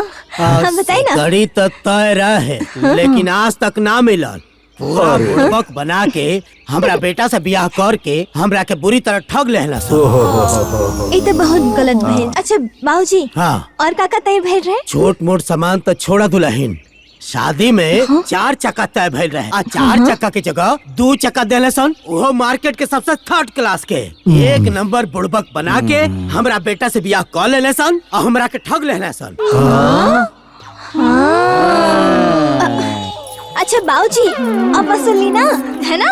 अब वसूली। दुल्हन जौन तब न देहला सन तब का दिया सन, देवे के सरदा भी तो होके के चाही। यह बात सही बा। लेकिन बाबूजी हमार बाबूजी ई लोगन के हर श्रद्धा के पूरा कहिए कि ना? रवा कराई ना?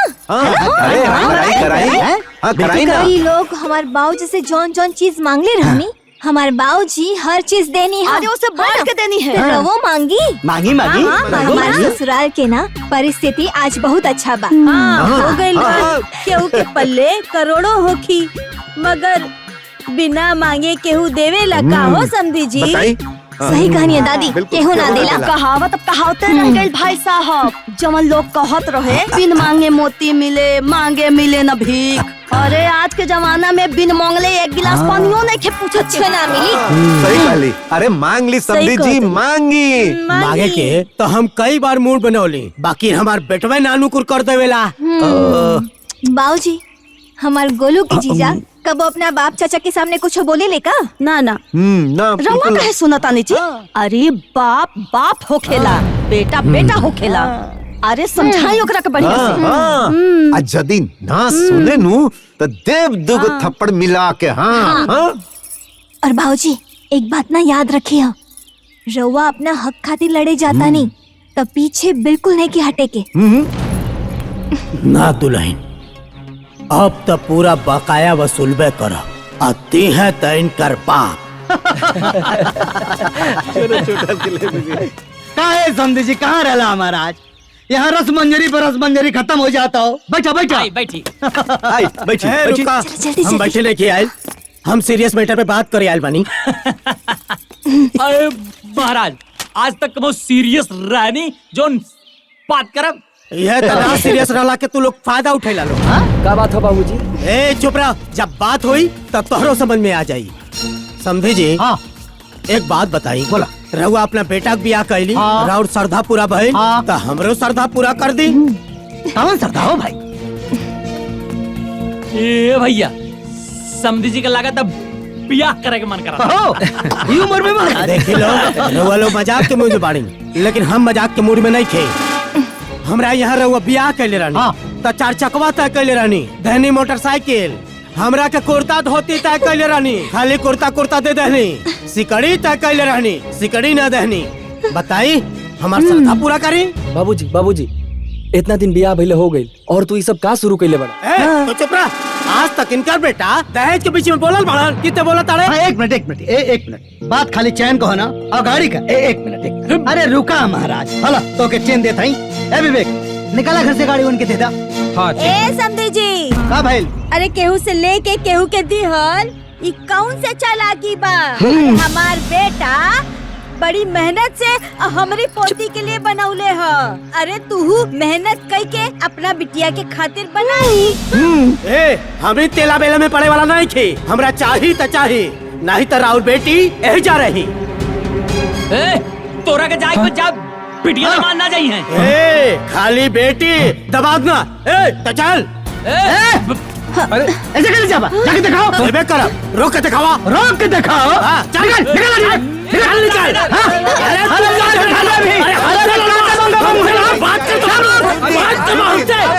अरे बकवास मत करा भाई। हे समधी जी, समधी हो के लाठी लठौल करे में अच्छा बाबूजी एगो गाड़ी और एगो सिकड़ी खातिर रवा हमार ननन जी के नैहरे में छोड़ दे, ये ठीक ना नो लागी। कौनो भी समस्या के समाधान शांति से होला, और हमारे ससुर जी ना दिल के बहुत अमीर है। इना राउर हर श्रद्धा के पूरा कर दी है।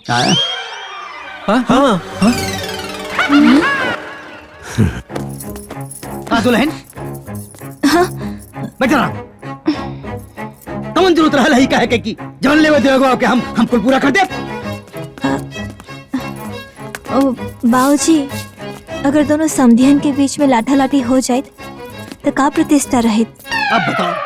और सच कहे बाबूजी जौन तय भर रहे देवे के वो देवे के चाहे। वो बेचारा के दूसर कोनो समधी भी ना है। काहे के समधी काहे के संबंध? हाँ ऐसा समधी के गले में हाथ लगा के बाहर फेंक दे के चाहिए। चाचा जी अगर दामाद जी के सामने उनकर बाबूजी के आप इतना बुराई करब तो दामाद जी के ठीक नानो लागी। बात तो सही है बा, यदि हम रउआ लोग के इज्जत करत नहीं तो रउआ लोगन के हमरा बाबूजी के तो इज्जत करे के चाहिए। का इज्जत कर लीजिए? बियाह के इतना साल के बाद ये दहेज लेवे का कौन टंगी चलता? अब याद आवता चरचकवा आ सोना के चैन। बुआ जी जब तय भइल रहे दिवाए के तब दिवा गई रहित ना तो आज याद ही ना आई। हाँ ये पॉइंट वाला बात कहलू है दुल्हन। अब चुप रहा। ए फूफा जी अरे? कुछ ना मिली और ई लोग का करी? ई लोग के इतना औकात बा? हाँ तो अब ई देखेगा बा कि केकर कितना औकात बा। रउआ लो मत दी, अब हम दिखाओ। अरे इनके देखा, इनके क्या हो गई? इतना दिन के बाद अब जिन निकलल हा, अब दहेज चाहिए सबके। महाराज अब हमने की दहेज दे के पड़ी। अरे यार तुम पिटी पिटी रो मत भैया। हाँ हमके तो लागत अनु कौन उनका भड़कावा था। ए फूफा जी का फालतू बात करत तनी? के भड़काई? सब तो परिवार के लोग बा। देख लो हां, अरे बाप तो बाप बेटा भी जारी चलावता। बाबूजी चली यहाँ से, ई लो इज्जत देवे के लायक नहीं खे। बात तो अब समझ में आयल। ते खाली हमारा बात पे रहो, गाड़ी ते लोग द्वार पे आके पहुंचाई। अरे रवा लोगी का करतानी? ना जी बात अब औकात पे आ गई बा, हमनी के जाता नहीं। चली बाबूजी। बाबूजी बाबूजी बाबूजी बैठी।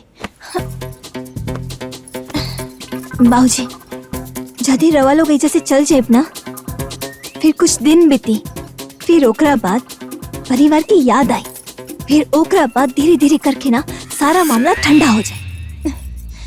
बाबूजी रवा लोग कुछ दिन ऐसे रही, जौन जौन चीज मांगले बानी ना वो सब रवा के मिले। मत जाए। ये लोगन के बात पर तो विश्वास नहीं की, पर तू कहा तारुक तरुक जाता नहीं जद दुल्हन।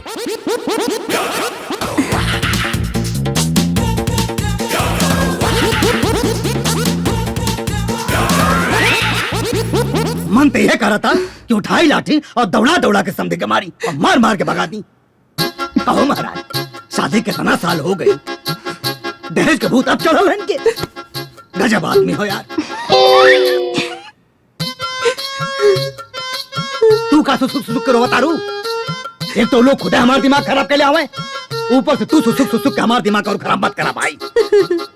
अरे महाराज गजब गजब मेहरारू है यार। ना मनबू रोवा मर जाई। पागल का दिमाग खराब कर दे रहा पूरा परिवार हमारा। ए भौजी मत रोवा। हाँ भाभी अब रोवाला से करो फायदा बा, अजन समस्या बा वो समाधान करे के पड़ी ना। अब रउए बताई, हम अभी अपना बेटा के बियाह कहनी है, अब फिर हम 4 चक्का कहाँ से दी? अरे भौजी ये सब धमकी हो, तू इतना सीरियस मत होका। जौन दिया गल तौन दिया गल, बस बात खत्म। और नहीं तक हे बबनी जहिया तोरा बेटी के सामने ऐसे होई ना तहिया तोरा के पता चली। हाँ? अरे तू हमरा के बुद्धि मत दा। जेकर बेटिया माटी पे रही, अरे ती का जाने प्रीत पर आई।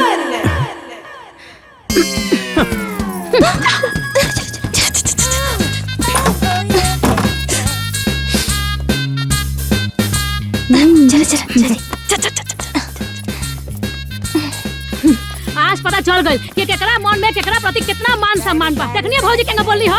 हाँ तो तोहरा का जरूरत रहा हर बात में कि हर बात में लवर खुद लाके। अरे चुप रही, अपने समाज के नु बोले गनी हो। हमरा का पता बा कि हमरा भौजाई के मन में इतना गुच्छी पाल के बैठल बा। हाँ तो ससुराल छोड़ के नैहरे में अड्डा जमाईबू तो बेइज्जती होखबे न करी। ए बाबूनी एगो हमरा घरे देखा कि कितना श्रद्धा कहनी है, आ एगो तोहरा घरे। अरे तहरा घरे बिटिया छोड़ के बहन के तो कोनो कदरे नहीं हो। और न का बुआ जी देखी ना, बेटी के देवे के तय भई रहे कब और दिया था अब। और फूफा जी शादी में दहेज देने के बाद तय ना भइल रहेगा? अरे तय भइल रहे। रेडियो घड़ी साइकिल। अच्छा। ना रेडियो मिलल ना साइकिल मिलल। हाँ अब बढ़ानी मारो। वो एगो घड़ी 1 महीना के भीतर भीतर बंद हो गई। अचानक तारू हमनी के बियाह में बाबूजी जन मारो के भात खाई आइल ना त तरकारिये घट गई। देखी ना रवा तो माजी से अपन समझ की बात कहनी है ना, लेकिन माजी ना एहसास दिला देनी कि बेटी और बहन में भेद होला। तो हमरो दिमाग गनगना गइल बा। अगर ओ लोग के मन में हमरा प्रति भेद बा तो हमरो प्यार खत्म। अगर इतना दिन बियाह भइल बेटी के दहेज देता रिनु तो हमरो के देवे के पड़ी। और ना टका सुना, अब साइकिल ना मोटरसाइकिल चाहिए, रेडियो ना एलईडी टीवी चाहिए। अच्छा तारू घड़ी के जगह पर स्मार्ट वॉच दी है, स्मार्ट वॉच। हाँ, बिल्कुल सही कहा तानी। एक सामान लेवे बा, कुछ नहीं के छोड़े के। बिल्कुल नहीं के छोड़े के। ऐसे चुप बैठने से काम ना चली। चलो उठा। बड़का भैया, ए बड़का भैया, छोटका भैया, अरे कहाँ बाहर बाहर निकला? का भेल रे? कहाँ चिल्लाता रे? का भाई तू दोनों जन मैटर हो गेल का? अरे मैटर तो हम तारा लोगन के संग करब। हमरा बियाह में जौन जौन तय भई रहे नु तौन तौन तारा लोगन के देवे के पड़ी। मतलब ई कि साइकिल के जगह मोटरसाइकिल चाहिए और रेडियो के जगह एलईडी टीवी, वो आज के जुग जमाना के हिसाब से। ए, तोर दिमाग खराब हो गेल बा का? हाँ? चवन तमाचा मारो ना, दिमाग सही हो जाई। चाचा जी, यहाँ के घर के बड़ बेटी है ना, ऐसे नानो बोले के चाहिए।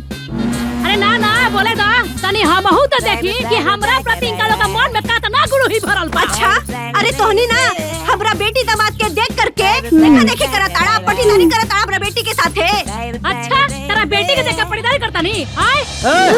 सुना, तब के बाद तब कर है, अब ना चली। अच्छा, तो अपना बेटिया के तबे तय करे रहला, तब कहे आप भर भर के हिलावा तारा।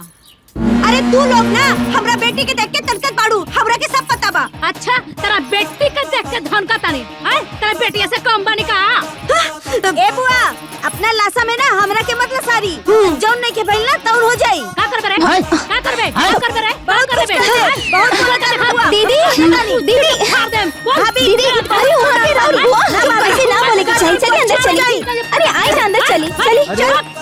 ए फुआ काई गड़ल मुर्दा उखड़ले बड़िस रे? हैं अजुआ तोर शादी भइल, राजे तहर बाकी बा। हैं ए चुप कर, खुद तो पटोर पटोर का घर फोड़ रहे, आ जब हमार टाइम आइल त लगला दुनिया देखा। चुप, कैसे खाता रू? फालतू बात, मार भेबड़ में। ए भैया, ई कुल का हो रहल बा? ई लफड़ा ठीक लागत हो? अरे महाराज, ए समधी जी, रउआ ठीक कहतानी। अब बकीर बहन बेटी के देला से कुछ कम ना होखेला। हाँ, बहन बेटी की देवे से कम थोड़ी होला। अरे जौने घरी बियाह भइल रहे, अपनी औकात से ज्यादा दहे रानिया। रार औकात रहे का बात लेवे के? हैं? रार औकात रहे अब पीतर के थरिया में खाए के। तनी औकात में दिल से बोला। ए पाहुन, आई रउआ कैसे नानू बोले के चाहिए? आखिर रउआ ई सन के बहनोई नु है। अरे ना जी, ये लोग के औकात दिखावल बहुत जरूरी हो। अच्छा। ए चुप, तू तो खामोश रह। सार बारा सार लेखन रह। मास्टर है हम। तो जितना धिया पुता कमाला के ना, उतना हम अकेले कमाई ले। कमाला तक का फायदा? हमरा के तेज बड़ा का? हाँ। सुना, हम रेडियो ना एलसीडी टीवी चाहिए। साइकिल के बदले मोटरसाइकिल दिवाही के पड़ी। सुना, कुछ ना मिली, जावन करा खो तवन का लो। अच्छा, ए भैया, ई मत भूलो कि जौना बाप का तू दू जना बेटा हवा नु, वही बाप के हमहू बेटी हई। तीन हिस्सा के एक हिस्सा के मालकिन हमहू। आ यदि ना देबनु तो बाजा बजा दे। चली चला हटी, ए हट। अरे ले हम चला। पता नहीं कैसे ना देवा लोगन।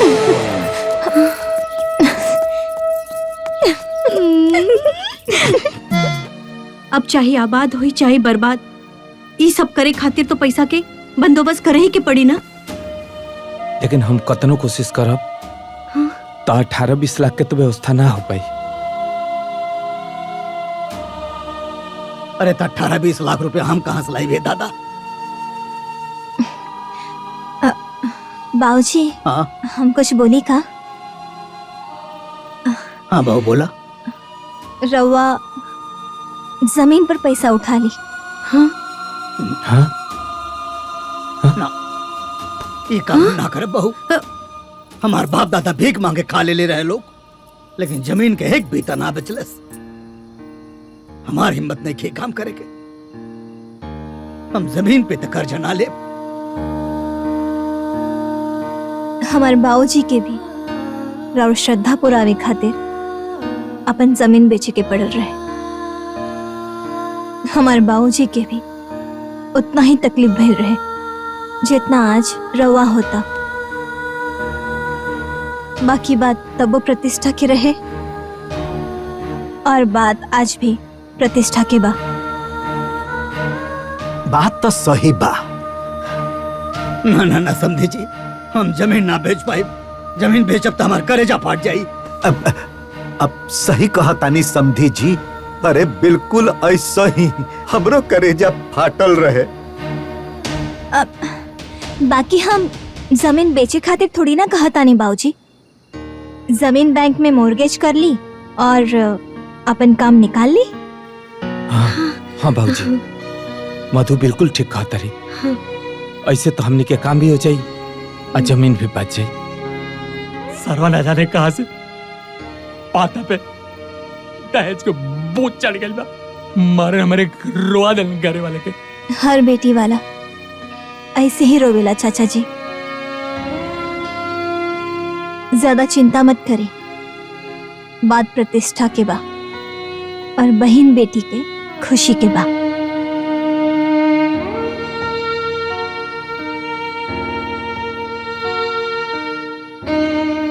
ठीक बाबू, कल हम बैंक जाए।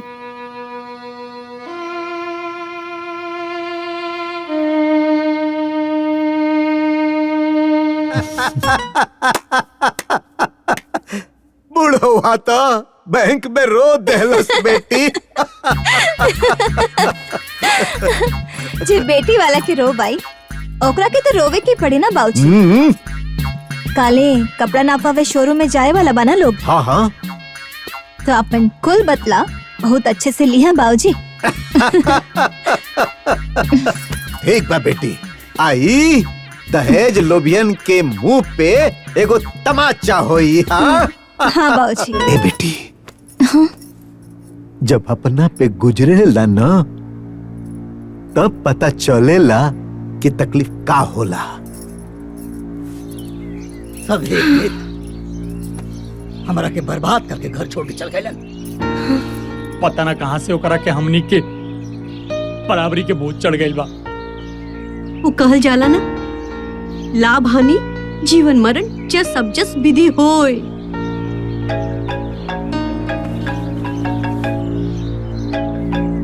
अब एक सारे फोन कहाँ आवत हो? केकर फोन? के होई? तोरी बेटी के ससुर? प्रणाम समझे जी। हाँ प्रणाम प्रणाम। हाँ बहुत बहुत धन्यवाद समझे जी। जौन रौरा हमार श्रद्धा पुरौनी। हाँ रौरा से बेसी राउर समझी के धन्यवाद। नौका समझी मतलब समझनी ना। अरे अगर वहाँ के दहेज के बाद हमार दिमाग में ना डलती तो 10 साल पुराना डूबल दहेज हमरा के कैसे मिला। अब की बेरा है तकारे से आए। चले ठीक बा, प्रणाम समझो जी। आई हो दादा, हाय देखी, हाँ घर के भेदी लंका ढाए। जेकरा के घर में शरण देनी वही आके हमारे घर में डाले। अरे घर उजाड़ के घर में बैठल बा। निकल निकल, लठिया दौड़ा के मारे बनन के हम। चला पूछल जाए।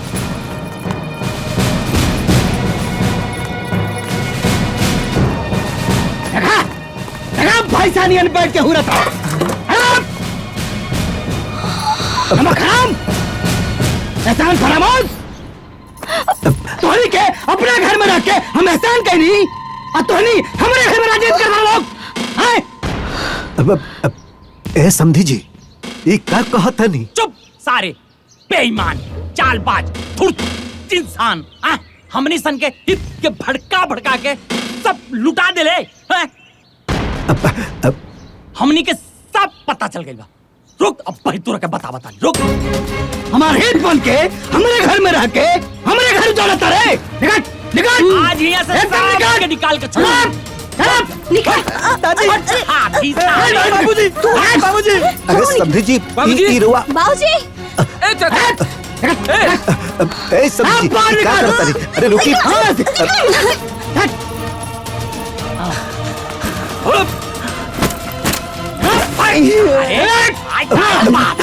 समझी जी, बाबूजी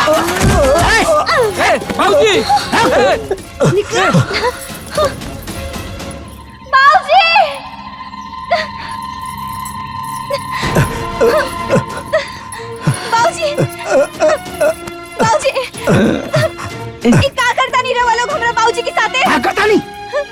घर फोड़न हो तो हर बाप पूछा तो के मालूम है क्या कले नहीं? हमके सब पता बा।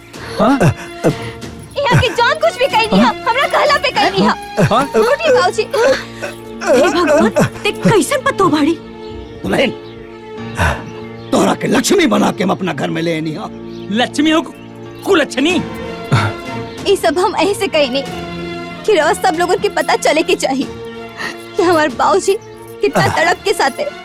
रोज सब लोगों के एक एक डिमांड के पूरा कर ले।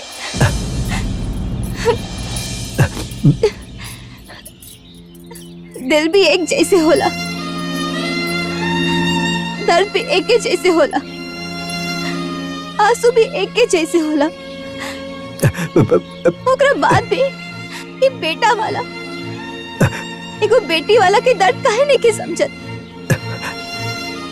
आखिर ये दहेज के जौन लहू लोगन के मुंह में चढ़ गइल बा वो कैसे छूटी। ई घर से खाली हमार बाबूजी, हमार माई, हमार दादी, हमार भैया ना, हम वही घर से जाए। कहे कि हमार बाबूजी के बाजू में अभी उतना दम बा कि वो अपना बेटी के जीवन भर अपना साथे रख सकीले। एगो बेटी के कन्यादान देला के बाद भी लोग लाज मर्यादा सब भूल के अपना बेटी के ससुराल में पानी पिए ले, अन्न खाई ले और साथ ही साथ समाज के ताना भी सुन ले। इस सिर्फ और सिर्फ रोज सब लोग उनके सबक सिखावे खातिर, एहसास दिलावे खातिर। बाकी अब हम ऐसा ना रहा, हमने के जाता नहीं सर। चलिए बाबूजी। मधु, ए मधु, अरे रुक जा।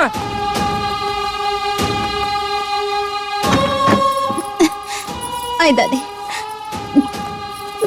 अरे ए मधु, ई क्या करत है? बात समझे के तो कोशिश करा।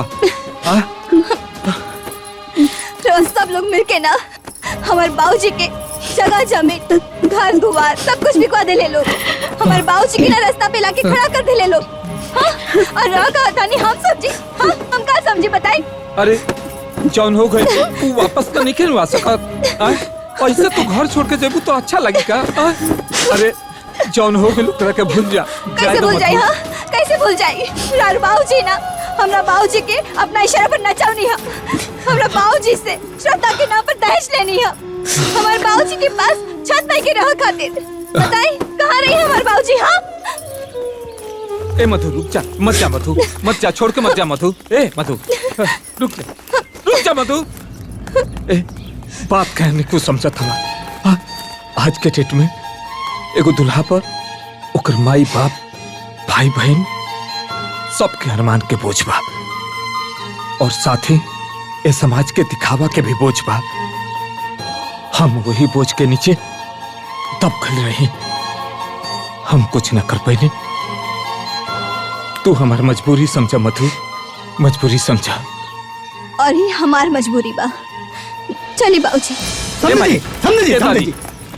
समझाई ना। हाथ जोड़ता नहीं, मत जाई। सही बात बा। जब अपना ऊपर गुजरे ना तब होकर एहसास होला। घर छोड़ के मत जाई समझी जी। राहुल बेटी है मतलब राहुल घर। समझी जी हाथ जोड़ता नहीं, विनती करता नहीं, रुक जाइए। अगर एको बेटा अपने माई के साथे रह सकेले तो माँ बेटी काहे न रह सकती।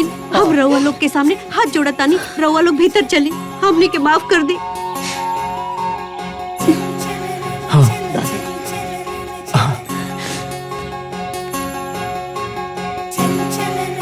दादी रहुआ हमारे माई की उम्र के बाद रहुआ सब यहाँ से चल जाए तो हम पाप का प्रायश्चित कैसे करब? घर छोड़ के मत जाए लोग। ए समधी जी, एक तो पहले ही हम अपना बेटी के घर के अन्न खा के गलती कर देले बने, अब फिर वही गलती मत कराई। समझे जी को बात बताई। सारा नियम कानून खाली बेटी खातिर काहे होला, बेटा खातिर काहे ना। हम आज इस समाज के जितना नियम कानून रहे सबके विरोध करता नहीं, और रहुआ से हाथ जोड़ के अनुरोध करतानी, घर छोड़ के मत जाए। बात तो सही कहा तनी। सब नियम हम बेटी वाले के खातिर काहे, हमनी के राउर के अनुरोध मंजूर बा।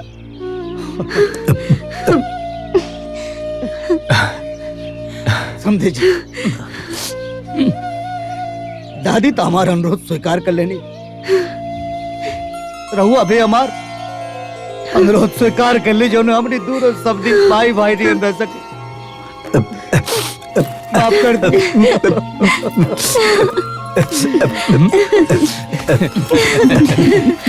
दादू जी अब तो रुकही के बा। अब कुछ खाना पीना हो जाए, बहुत तेज भूख लागल बा। भूख लगल हो? ए विवेक जी पापा जी।